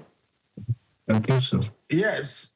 So it's not just about the IG, but it's also about it's also about the entire election management team from the government's perspective, or from the government's points. So you see how the IG replaced the commissioner of police, and then the REC was also replaced. The state residential electoral officer was also replaced, and they brought in a different REC to conduct the election, I think from Ondo State also, and she did excellent work. So the entire electoral management system was done so well.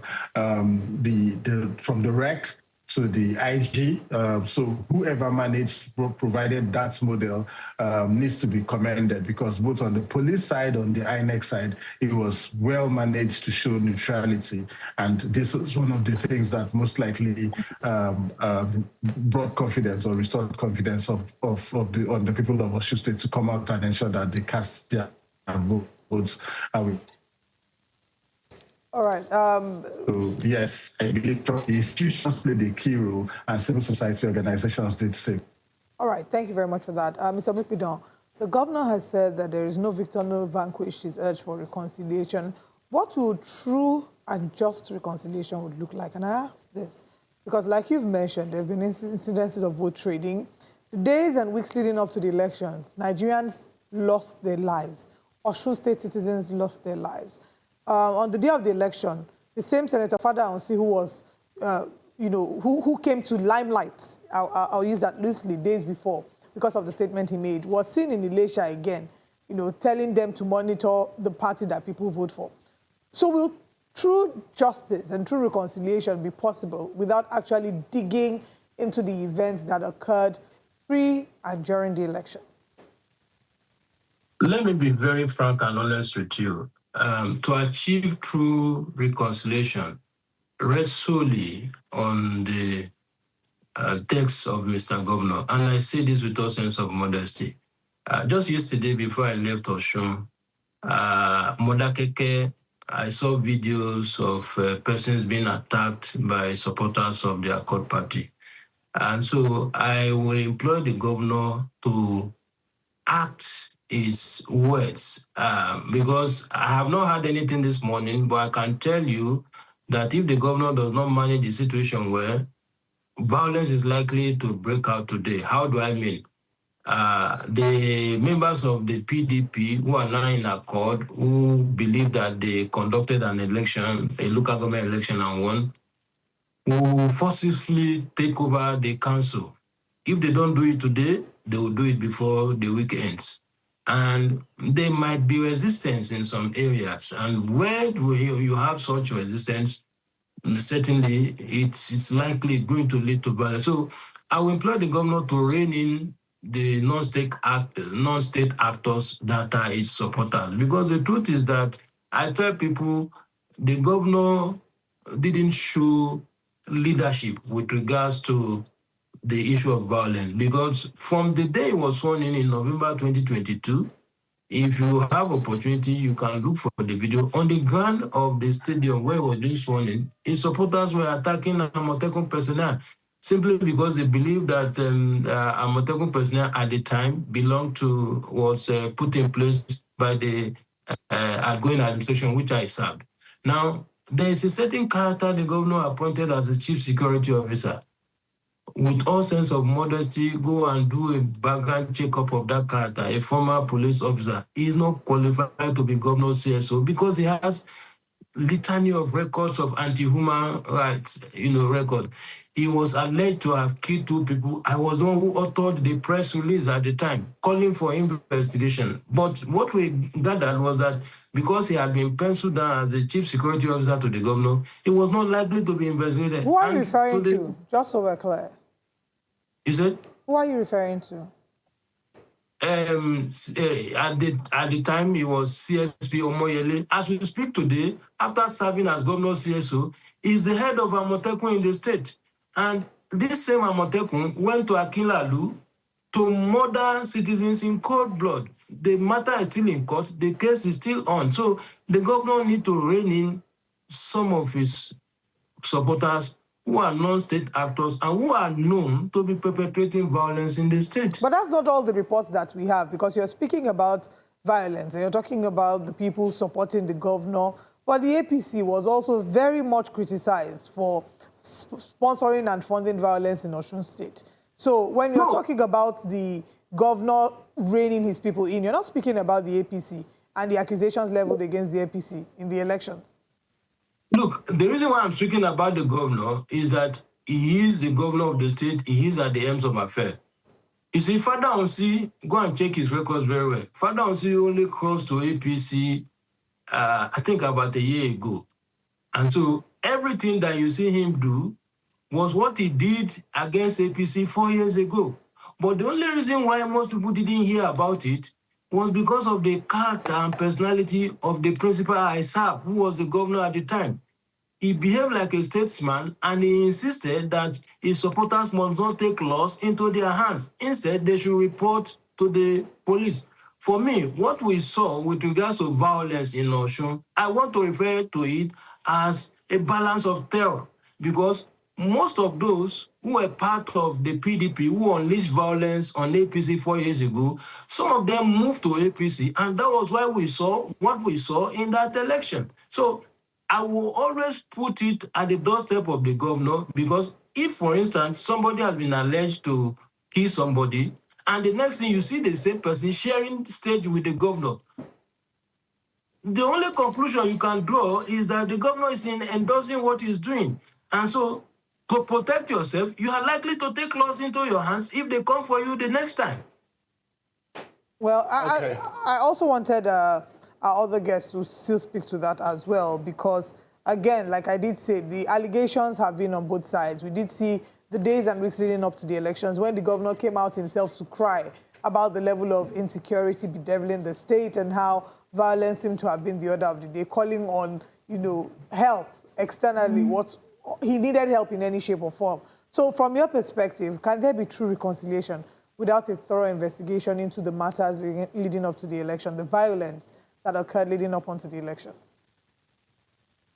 So I'll say this as someone who witnessed firsthand yesterday. By around this time yesterday, I was fidgeting with my team in the car, because we went to Osun, and after the results, obviously, we were leaving declaration, and we left yesterday morning at about 8 a.m.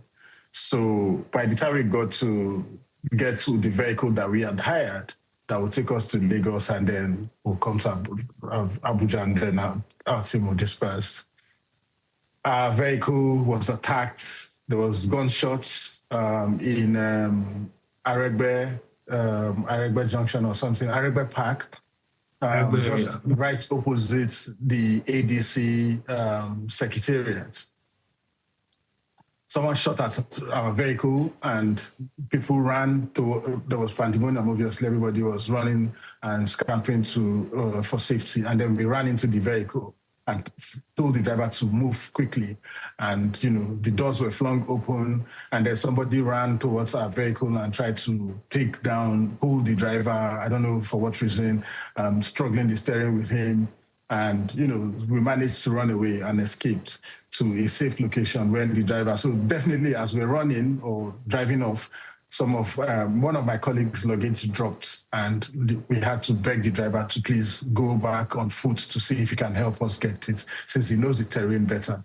So by the time he got to the same spot where all this was happening, there was blood stains on the floor, and according to what he told us, and he didn't come back with the bag again, and so that happened. So we were interrogating what must have transpired, because I'm not from Osun, nobody knows me, so to speak, in Osun, and my team also. But what we then discovered was that, the conversation we had with the driver was that particular park used to, NURT is involved in the entire political landscape of Osun State. So that particular park was under PDP or under the state governor's control and government's control, when NURT now decided that, they are now in power, and they took it and gave it to APC. So the leadership of that. So what had happened was that, from our analysis, I'm not saying this is facts, from what I can guess, was that after the election, Accord members came to the park perhaps to take back full control of the park because they feel they are in power now. It could have been that the APC people were also trying to revolt and show dominance, because people were all on the streets jubilating. They were all happy and excited, So when they first raised an alarm to say, why are people running? My first instinct was that people are jubilating and they are happy, and this is celebration mode, so people should move around. So bottom line is that the governor, like Mr. Omipidan has said, needs to quickly see how he can reconcile parties, and step into the fray and ensure that warring parties, elections are now over, it's time for governance, and that the election was highly contested, and because of that, there will be aggrieved parties. And the people who are aggrieved in Osun State are not just common people. We are talking about political gladiators who have played very critical roles at the national level. We are talking about defeating strong men who were once key players in the states and at the national level. So the best thing for him to do will be to reconcile all these parties, bring them to the table so that he can govern the next 4 years in Osun State peacefully. We haven't had a lot of insecurity situations in Osun State in the past. This election highlighted the insecurity or brought insecurity in Osun State. So the easiest and the fastest thing for him to do before this thing escalates into a serious security threat in Osun State needs to be for him to try as much as possible to bring all the aggrieved parties together and move the state forward, so they can move the state forward to developmental strides. They are doing already very well in the states in terms of security and development. And I think for that to happen, he needs to bring everybody back to the drawing board so he can govern peacefully in the next 4 years.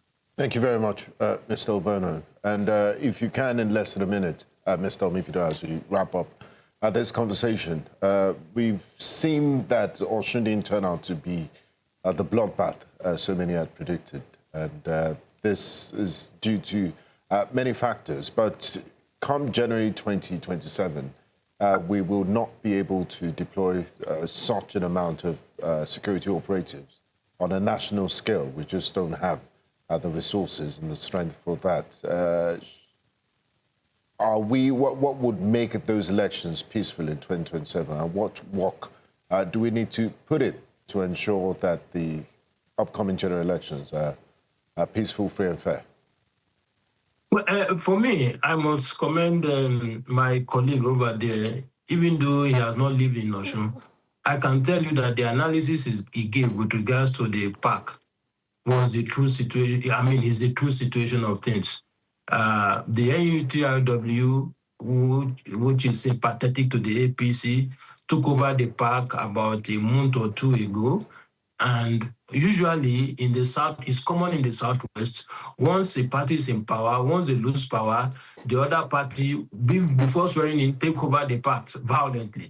But in Osun's case, they did not even wait for the election to be over before the APC sympathizers took over the path. So certainly, those you saw engage in shootouts, they were the Accord Party trying to take over the parts back, haven't won, the election, and probably the APC people were trying to, resist it. And that is why I insist that the governor has a bigger role to play. With regards to 2027, with what I have seen so far, one, there's every likelihood for the governor to cross over to APC. But whether he crosses to APC or not, since he has been mounting his endorsement of Mr. President. Oh, looks like there's been network glitch there. We've been on okay. Go ahead. It's for both parties to come together to work for the election of Mr. President. And if the two of them are collaborating to work for Mr. President, I do not see how there will be violence. All right. Thank you very much for joining us, gentlemen. We've had the former Chief Press Secretary to former Governor Oyetola, Ismail Omipidan, on the phone with us, joining us virtually, and Executive Director at TAP Initiative for Citizens Development, Mbasekei Obono. Thank you, gentlemen, for joining us. The pleasure is mine. Thank you. All right. We've explored the conversation from different perspectives, from civil society's perspective, from the government standpoint. Now it's time for us to look at INEC and the role that INEC played in all of this. And joining us for further conversations on this is the Chief Press Secretary and Media Advisor to the Chairman of the Independent National Electoral Commission, INEC, Dayo Oketola. Thank you very much for joining us from our Abuja studios. Thank you for having me. Thank you so much. Okay, we still have a bit of an issue trying to connect with the audio if our team can ensure that the audio is being sorted. So I would say, first of all, I think it's a congratulations to INEC. The overall feedback has been, it's been mixed. But earlier today, we started the conversation by having Mr. Epelle join us to ask about, we asked him about the ratings, and he gave INEC a 7/10. We'll start by asking you to score yourself. From your perspective, how do you think, or how would you rate INEC's outing at the just concluded Osun election? Thank you very much. Can you hear me? Yes, loud and clear now. Thank you very much. For us, I think that congratulations are in order for INEC. The commission did very well, but you know that the election day is the culmination of pre-election activities that started a year ago when the notice of election was issued by the commission. So having said that, in the last few months, in the run-up to this election, we've fine-tuned. We've strengthened our processes. We crossed all the T's and dotted all the I's. We carried out pre-election assessment, a comprehensive one in Osun State, where we had a mock accreditation exercise that stress-tested our technology architecture to ensure that it was prepared and ready for election day scenario. So what you saw on Saturday is the climax of many days and nights of non-sleeping by the chairman of INEC, the national commissioners, and the entire staff. So, but I would, more specifically, I would say that what happened in Osun is when comprehensive preparedness meets what I would call collective resilience by the voters. So we did say, before that election, that your election is as good as your logistics. So we also said that our logistics strategy had been fine-tuned under Amopiton. Mind you, this is the fourth, off-cycle elections that will be conducted under the leadership of Professor Joash Ojo Amopiton, SAN. So we have always picked one lesson or the other from each of those elections, and that was what you saw in Osun State, because 94.5% of the polling unit, about 3,760-something polling units in Osun, 94.5% of those polling units opened at 8:30 a.m. for polls. There were PUs where our officials were already present as early as 7 a.m. And, so it goes to tell you that once you get your logistics right, then you can be sure, because it has a rippling effect, for the entire election period. So having said that, we have stress tested our technology, and everything came to play on election day. Our security partners also played an important role. They deployed their men in numbers, and they were very forthright. They carried out the assignment for which they were deployed, and at the end of the day, democracy prevailed, the will of the Osun electorate prevailed, and the Osun, which was, presented as going to be like, an election that would be rippling with a lot of bloodletting. That to be a very good one, and the turnout was also very good compared to all the obstacle elections we've had since 2015. Osun's turnout was over 50% of the people who collected PVCs and those who were accredited. So it was a good outing for INEC. I mean, whether we like it or not, we've been on this platform and we've often at times highlighted some of the challenges INEC faces and the ills and the negatives as well. But I think it also behoves on us as journalists to look within and also commend INEC and also give INEC its flowers for having put up a very strong performance, especially all through the weekend. So well done, sir, and well done to the entire team at INEC. But even though some may agree, we'll still have to point fingers to one issue. Take, for instance, Ejigbo.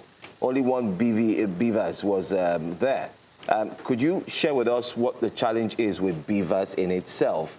And going forward into 2027, how does INEC plan to solve this BVAS issue of malfunctioning, not getting there on time, not working? Do you have it as a goal to ensure that it's handled and sorted before 2027? Well, but if talking statistically, in this election, the Osun election, it may not be totally right to say that BVAS was a problem. Remember that initially the commission had planned over 4,000 or had configured over 4,000 BVAS for that poll. But after our pre-election assessment, that number was increased by another 1,000 or so. So we configured about 5,500 BVAS for the Osun governorship election. And out of those BVAS, about 1,400 or 1,500, I'm not sure of the figure, were backup BVAS. And the essence was to ensure that wherever we had malfunctions or hiccups or we had issues, we could easily deploy the backup BVAS to ensure that election or voting, was not disrupted. So, and that was exactly what we did. The malfunction or BVAS issues that we had were very insignificant. And remember, we have technical staff at the areas, that is the registration areas, what you call the wards. They were closer to the polling unit. If there were issues, those issues will easily be escalated to the polling unit, and the RATEX will be deployed, and the BVAS will be fixed or will be replaced. And whatever happens with BVAS was not at scale. If it was at scale, election would not have ended as and when statutorily expected, and we would not have been able to declare results when it was declared. Yes, no election is fully insulated from unforeseen contingencies. They can happen. You know that when you plan projects or you plan programs, you also plan for unforeseen issues. So that it came up in Osun is not out of place, but the real issue is that it was not at scale. And we had enough backup BVAS to ensure that BVAS was not a problem.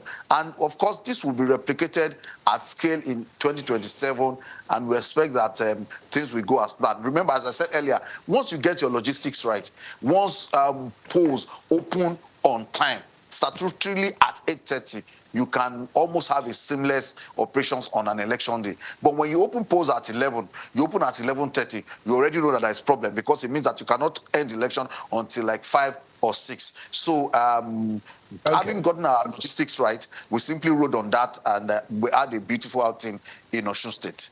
I can assure you that BVAS wouldn't be a problem in 2027.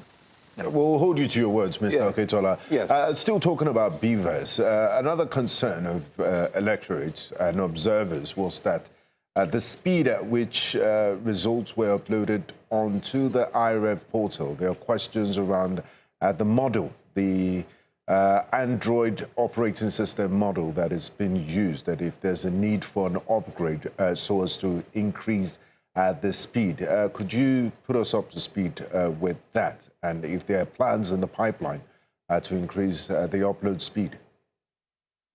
Thank you very much. You see, in Nigeria, particularly when it comes to election, we need to be able to differentiate the fact from the fiction, you know, and all of us are users of technology. First, as of 8:40 on election day, over 80% of polling unit results, over 80% were already uploaded on the IREF. So if you are talking about speed, INEC ticks the box. You know, if you're talking about speed on that day. Yeah, we experienced a lull later in the evening, of course, which is also due to, or which was due to the fact that results that does not, you know, correlate with what is on BVAS will not be accepted on IREF. So those issues might have been responsible for the lull that we had for about 2 hours, and maybe some of our officials who were also traveling from the interland where they had limited connectivity to the LGAs, I mean, to the local government where there would be better connectivity. So all things said, speed was not a problem in that election. As of 8 o'clock, 80% of results were uploaded. So when people are talking about operating system, this and that, they are just they are important, but they are not very critical that it affects election. For instance, go out there and ask what's it called? How many Nigerians are using, you know, the current model of the available mobile devices that you have. Yes, you can have upgrades, you can have different version. If you have version 11 today, for instance, it does not mean that version 10 is not effective. In any case, it is not an issue, because before this election, we have upgraded our technology infrastructure. The technology configuration was upgraded from BVAS to IREV. You know, in the past, IREV could not have been as fast as it was on the day of Osun election, but now those things they've been fine-tuned, and we've added a lot of guardrails to ensure that if a result has been mutilated, it cannot enter IREV. You know, so speed was not a problem, because we need to talk statistically, because by 8 p.m. on election day, over 80% of the result, you know, was already on BVAS, sorry, on IREF. And we got people calling us, telling us, asking us to upload the rest, because they were also doing their own tabulating to know who was leading or not. So our technology is foolproof. INEC has invested so much, you know, in our technology, you know, system in such a way that technology would not be an issue in 2027. You know. Okay. And okay. All right, please go ahead. Go ahead. Land on your thought. I want to add that, you know, some of us also operated outside of the commission in the past. You know, when you look at an institution like INEC from outside, you can easily assume that maybe they don't know what they're doing. But it's not true, because I'm there now and I've seen things, and I know that a lot of investment has gone into election technology. If it weren't so, it would have been easier for people to break into the system and maybe, you know, release results before we do. But come, let me assure you that a lot has been done, and as far as technology is concerned, you know, INEC is ready for 2027, provided that we get all the support that we need, and of course all stakeholders play their role. You know, what kind of support do you need? Well, you know that INEC we are the referee in this game, but there are a lot of other stakeholders in the space. For instance, we do not own a logistic service. We do not own transportation companies. So if we are going into an election, we'll have to rely on third-party transport providers. Mr. Dayo, Mr. Dayo. Yes. So that forms a very major part of this conversation. Unfortunately, we're out of time. We wish we had you earlier in the studio to kickstart this conversation, but we'll have to beg that we have you again. Yes, please. But before you go, why is INEC still relying on the NURTW? We understand it's national coverage and so on, but you also have other companies, permit me to mention, such as the transit companies who also do cross-transit in different parts. In short, they're also pan-Nigeria. Why can't INEC go into a deal, a partnership with these people? Because the NURTW, as we speak, they have highlights, videos, and clarity that they have stood with APC.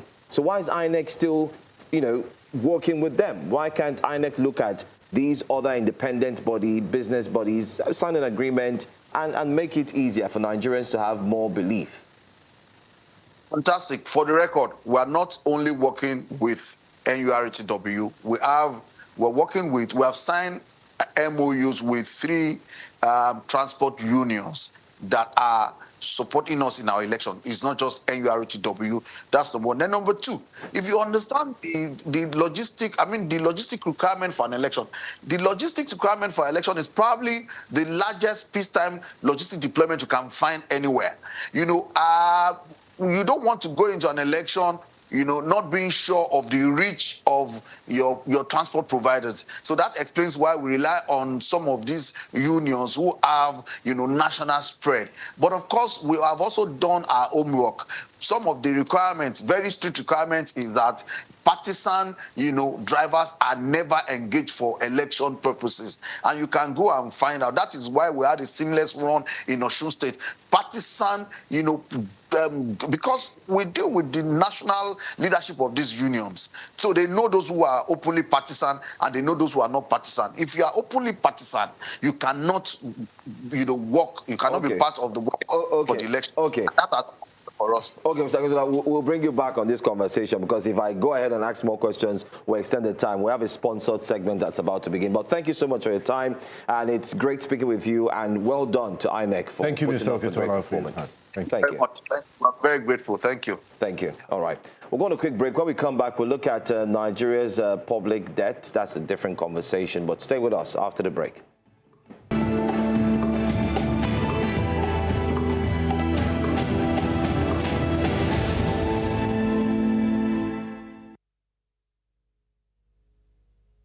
This segment is brought to you by Zenith Bank. Welcome back.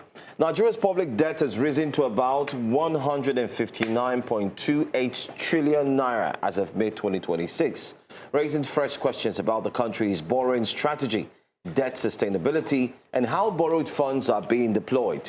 While the federal government attributes part of the increase to the naira's depreciation and inherited liabilities, concerns remain over the pace of new borrowing and its implication for Nigeria's economy and future generations. This morning, we'll look at Nigeria's borrowing strategy and style, how it affects you, your business, and so on.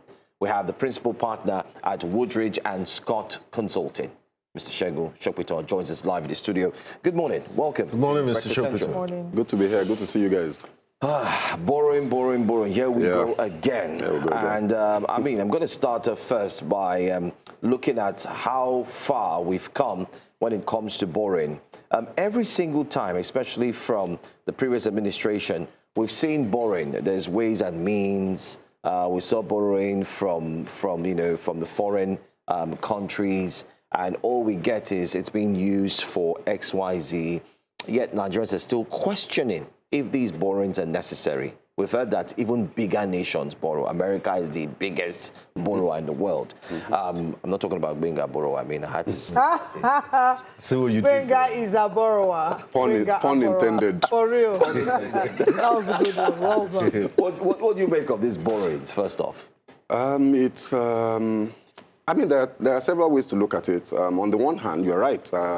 It's not necessarily a bad thing for a country to borrow. And as you've said, most developed economies, surprisingly, have very huge debt profiles. relative to their GDP. And that's one of the reasons that our government would say, oh, we're doing well. Our debt to GDP ratio is still around 40%. The United States is well over 100%. Japan is almost 200%. You know, so, however, the flip side of that debate is, number one, what are you doing with that borrowing? What are you doing with the money? Can citizens see the direct impact of the borrowing? And then secondly, can you service the debt?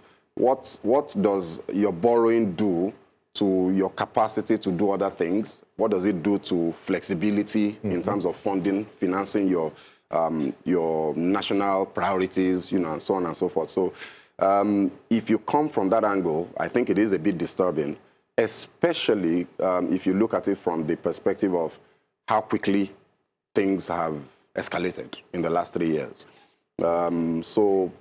People who speak in support of government's actions would say, well, yeah, there's been an escalation, yes, but a lot of that is attributable to depreciation of the naira. You know, because a lot of the debt is in foreign currency. Dollar denominated. Yeah, dollar denominated. But having said that, off the top of my head, just doing a rough calculation, because I do track these things, we probably are talking of at least $20 billion as fresh borrowings in the last 3 years. That's a huge amount of money. That is unthinkable. If you compare it to our it is unthinkable. Forex receipts, what we're receiving absolutely. and earning. And if you compare that to the track record of previous administrations, I mean, how much did President Obasanjo pay off? Was it not about 30 billion?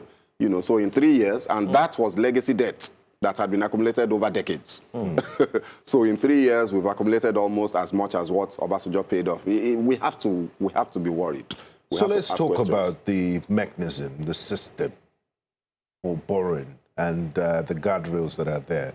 Oftentimes we see Mr. President rise to the National Assembly, and the same National Assembly that rose and sang in unison, on your mandate we shall stand. I don't think Nigerians expect much from it, much scrutiny. It's failed in its duty of oversight with regards to loans. So what's the proper step, and what sort of scrutiny should we be giving debt requests going forward? Because they hand in these letters every other few months, and I mean, the result is a foregone conclusion that they will definitely approve of it. It's a formality. The president of the Senate of Nigeria, some people have now tagged him as senior special assistant to the president on legislative matters, on ceremonial events, because he goes to represent the president. You know, I don't think people understand how abnormal this is. Very abnormal. Executive and legislature. Exactly. I mean, these are people are supposed to be cat and dog. Rolling in his grave. Yes. Right now. You know, like these are supposed to be cat and dog relationship where you are not necessarily enemies, but you are not friends. You are constantly at each other's throats, trying to make sure that one is doing the right thing, you know, and so on and so forth. To find this kind of chummy, in fact, the Senate president says the president is their father.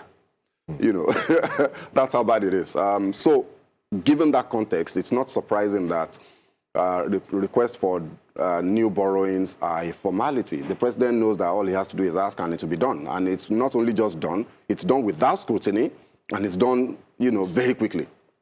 Now, what does that do? The questions that ought to be asked never get asked. Even if it's just for the optics, ask these questions now. What is the money going to be used for? One, what is the structure of the debt? Two, in terms of repayment obligations, the tenor, you know, and all of that. Interest. The interest, you know, component. And how will it be paid back? What project is it using?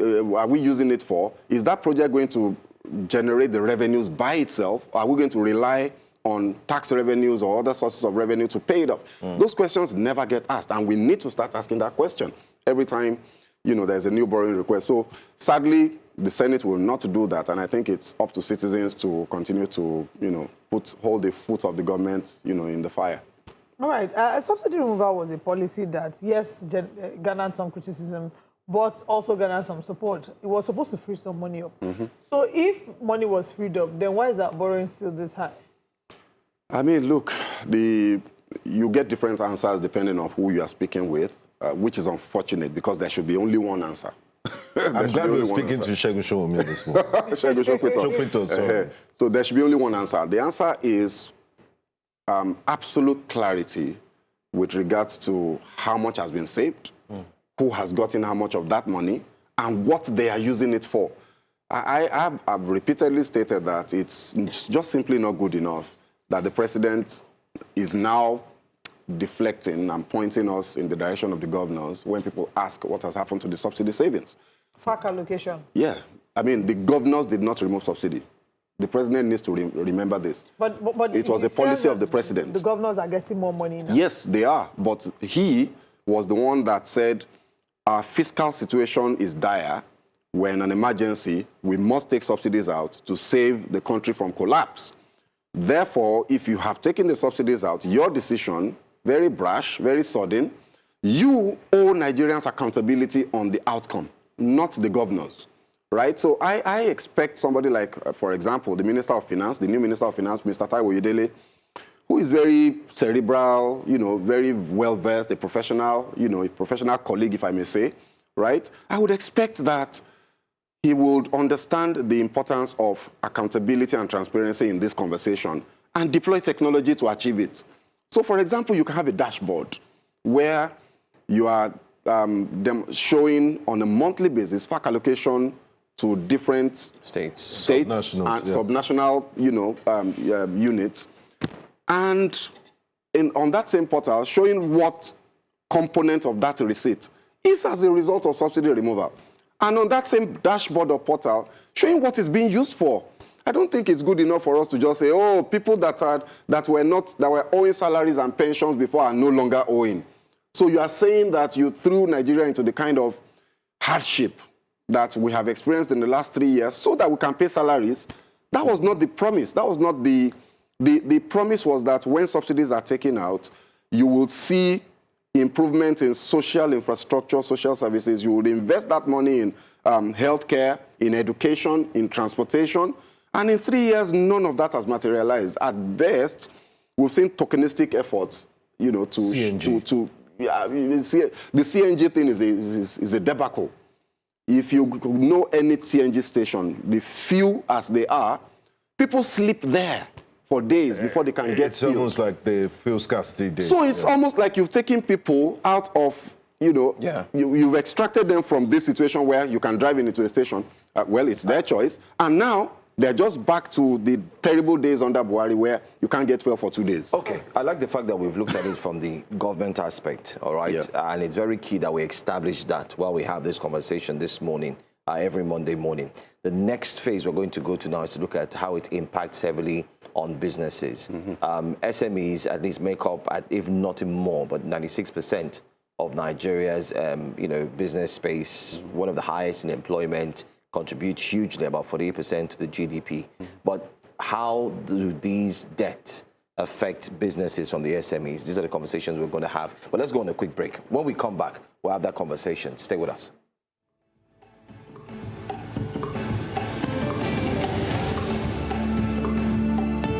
Thank you so much for joining us. We're back on Breakfast Central.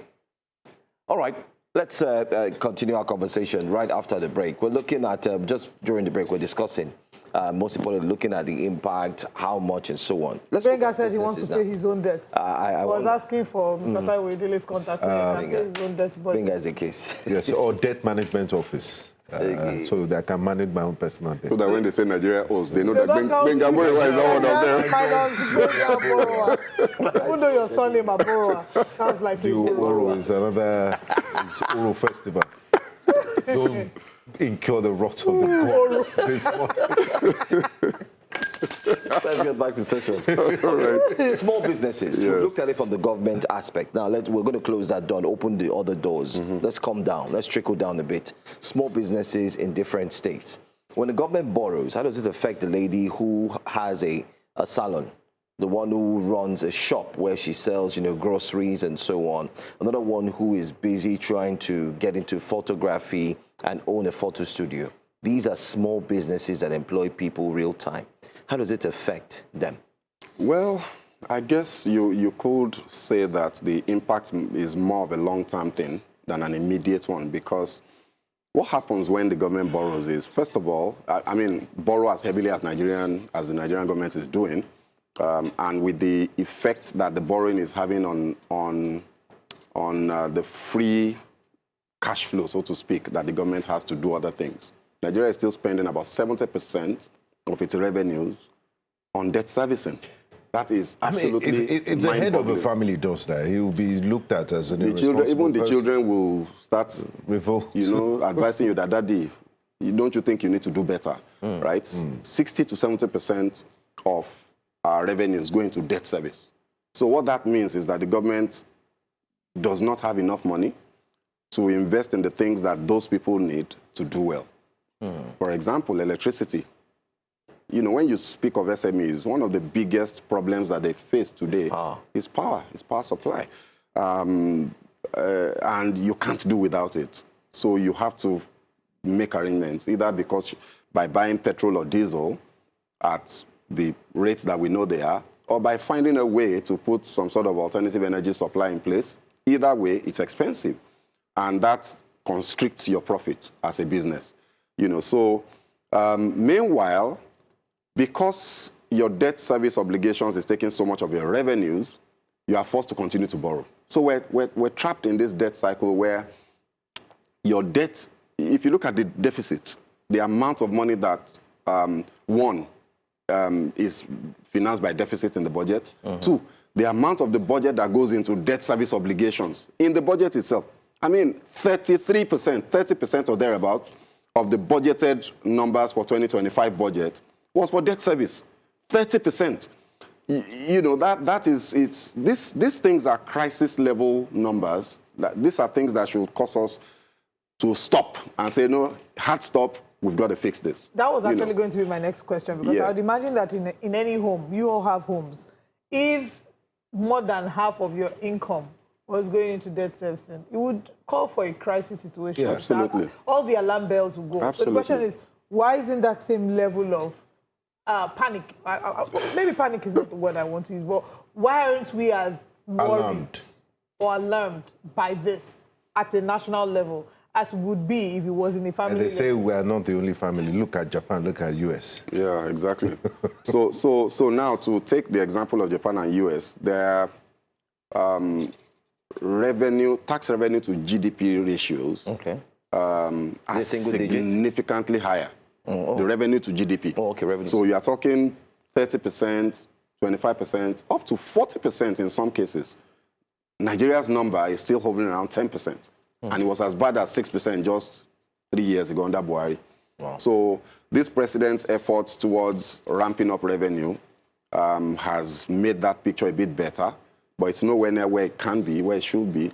And that's another impact that I wanted to talk about before I address Olive's point, you know, which is that as a result of this debt, the government feels the need, rightly, to increase revenues, and the drive for revenue from government is off the hooks. You know, they're going after everybody. I'm sure you've seen that animation of Mr. President squeezing a Nigeria. and this is child's play compared to what will happen next year. Because right now, you know, elections are in the offing, and the government, being politicians as well, will be a bit careful. Once the elections are over, and if the president gets re-election, get ready for a very bumpy ride. And even the IMF has recommended that. So for businesses, what does this mean for them? I mean, look, you first of all, so one of the things is, first of all, the majority, and this is a fact, the majority of businesses will not be impacted directly by this drive for taxes, because they will fall below the threshold that the Tax Act sets. However, because the loopholes for escaping the tax net have been closed out almost completely, people that were not paying taxes at all, or that were understating their taxes, will not be able to do so anymore. And what that will mean is that people are going to be spending a whole lot more on taxes, because government will be raking in a whole lot more, which means they will try to compensate by increasing their prices. So we are going to see some inflationary trend, you know, as a result of full implementation of the tax, you know, the tax reforms and all of that. And that obviously will have an impact on the cost of doing business. Where does tax rebate come in? Sorry? Where does tax rebate come in for especially big businesses? I mean, look, for big businesses, it's a political thing. So if you're a Dangote, for example, or an Elumelu, the big boys, they not only get tax rebates, you get tariff waivers, and all of those things, which are subsidies in themselves for big boys. So that's a different conversation in itself. So at the end of the day, it's not looking healthy, the way we're managing our public debt situation. And I've always advocated that government needs to get creative with how we fund public finance, with how we fund infrastructure projects. We have to look beyond government financing these things by itself. I mean, how much can government possibly do? Government is supposed to be a catalyst, a trigger. So you put the policy framework in place. And incentives. You put the incentives in place. Maybe you put some sort of counterpart funding in place. But the predominant proportion of financing for public infrastructure projects should come from private capital. So we need to get to the point where we have creative structures that can harness the finance that is available. The money is out there, whether outside the country or even within the country. But I think our governments we're not being rigorous enough with the thinking to rake in this money. Are we borrowing because there's a huge infrastructure deficit? Or are we borrowing to fund, to pay salaries and, just keep government operations, the wheels of government rolling? Because you look at the Oronsoyen report, for example, that recommended that we should shrink the amount of agencies and MDAs that we have, but it doesn't seem to have been implemented. So what can we do in the interim to reduce our debt burden? Because if you say we should stop borrowing, then we'll stop having major infrastructure projects. Well, what infrastructure projects do we have, really? When we say major, the infrastructure deficit that we have, whether you talk about roads, whether you talk about rail, is gargantuan. We're talking in trillions of dollars to bridge that gap. So we're only barely scratching the surface. We're just scratching the surface, right? So I've always struggled with the idea that, the monies are being invested in infrastructure projects, because I say, where are they? Where's the visibility? So what you see occasional pictures on social media, on Twitter. Somebody will say, look at this roundabout, it's been fixed, and all of that. But we can't approach this conversation that way. There ought to be, again, some sort of dashboard framework where, citizens can go and see the work that is being done across the country and who is financing that work. Let's not forget that what happens in Nigeria is not up to federal government alone. It has to be the federal government. For making the information, it has to be the Ministry of Finance and the Ministry of Budget and National Planning. Working maybe in conjunction with the National Orientation Agency or something like Ministry of Information. But it has to be the responsibility of the federal government, working hand in hand with all of these subnationals and these agencies, so that Nigerians can get visibility. The problem I have is that there is no visibility. We've been thrown in at the deep end of the water. We've been told to swim. We've been told to be patient while we're swimming. But nobody is telling us why it's happening or what we're gaining as a result. And for me, that is a big problem. Have we kissed the days of the possibility of a cancellation? Goodbye. That will never happen again, not for Nigeria. Why would anybody cancel our debt? Former President Obasanjo is still alive. He did it. He can do it again. Okay. But that was 1999. You have to go to 2003. You have to go to Ota to go and get him. And maybe you should also go and get Dr. Ngozi Okonjo-Iweala to bring her back to go and help us beg. But I think that Nigeria's situation has changed significantly from where we were then. Okay. So now, as individuals, as business owners, bearing in mind this information you shared, how does this impact our finances, and what plans should we make to better safeguard our financial state? I think the biggest problem with, living in a country with the kind of debt structure that we have is that the government cannot fulfill its obligations to citizens. So you're on your own. So what that means is you've got to think about yourself and your family first, and do whatever you need to do legally, obviously, to meet your obligations. But plan for rainy days, be careful with your spending. There is no buffer anywhere, there is no social safety net. There's no welfare system, you know, that will take care of you. And be careful to how you respond to Happy New Month. Yeah, and subsidies are being withdrawn systematically from every sector as a result of all of these reforms. So the basic point there is, as a Nigerian, you've got to be smart. You know, don't expect help from anywhere. You know, how many people can access NEL Fund? How many students do we have that need to go to university? And how many of those students are currently accessing that fund? How many students, how many citizens are accessing credit score? NEL Fund is discriminatory because it doesn't apply to everybody. Students in the humanities. And I mean, if I schooled during the time of NEL Fund, I wouldn't have access to it because I studied mass communication. Yeah. They look down on courses like mass communication. Yeah, and there are demographic restrictions to who can access the money. But the withdrawal of subsidies cut across board. At the end of the day, it's still a loan. It is a loan. My final question would be that, I mean, if the country is taking loans, Nigerians are taking loans, would you advise businesses to take loans?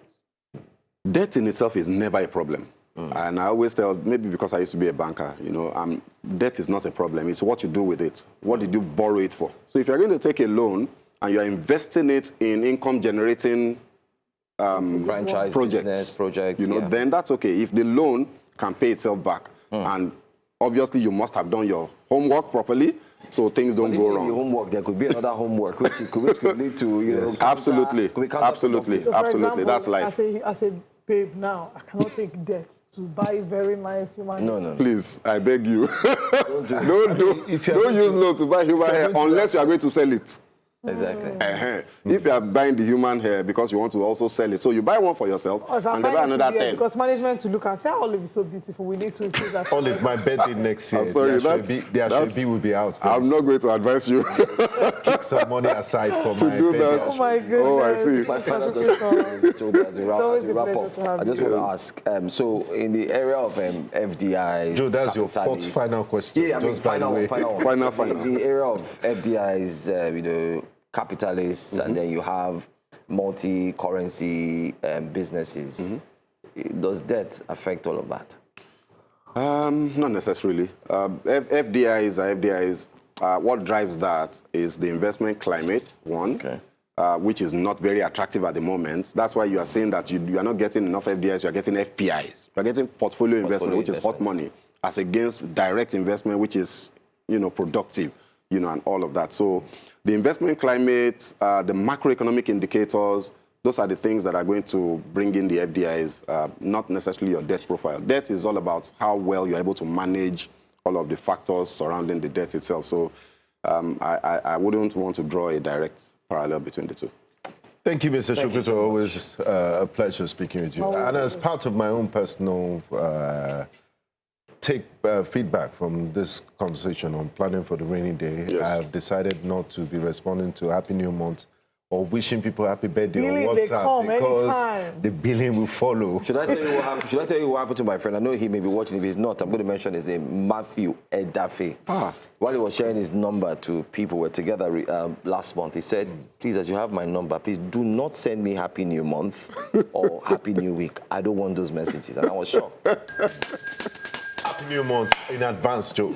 Happy New Week. Let's see what's in the news. Let's see what's in the news in between. And then thank you so much, Mr. Shukito, for coming. Pleasure. In the news, and we'll come back and connect with one of our correspondents, of course, the front pages of the newspapers as well. This segment was brought to you by Zenith Bank.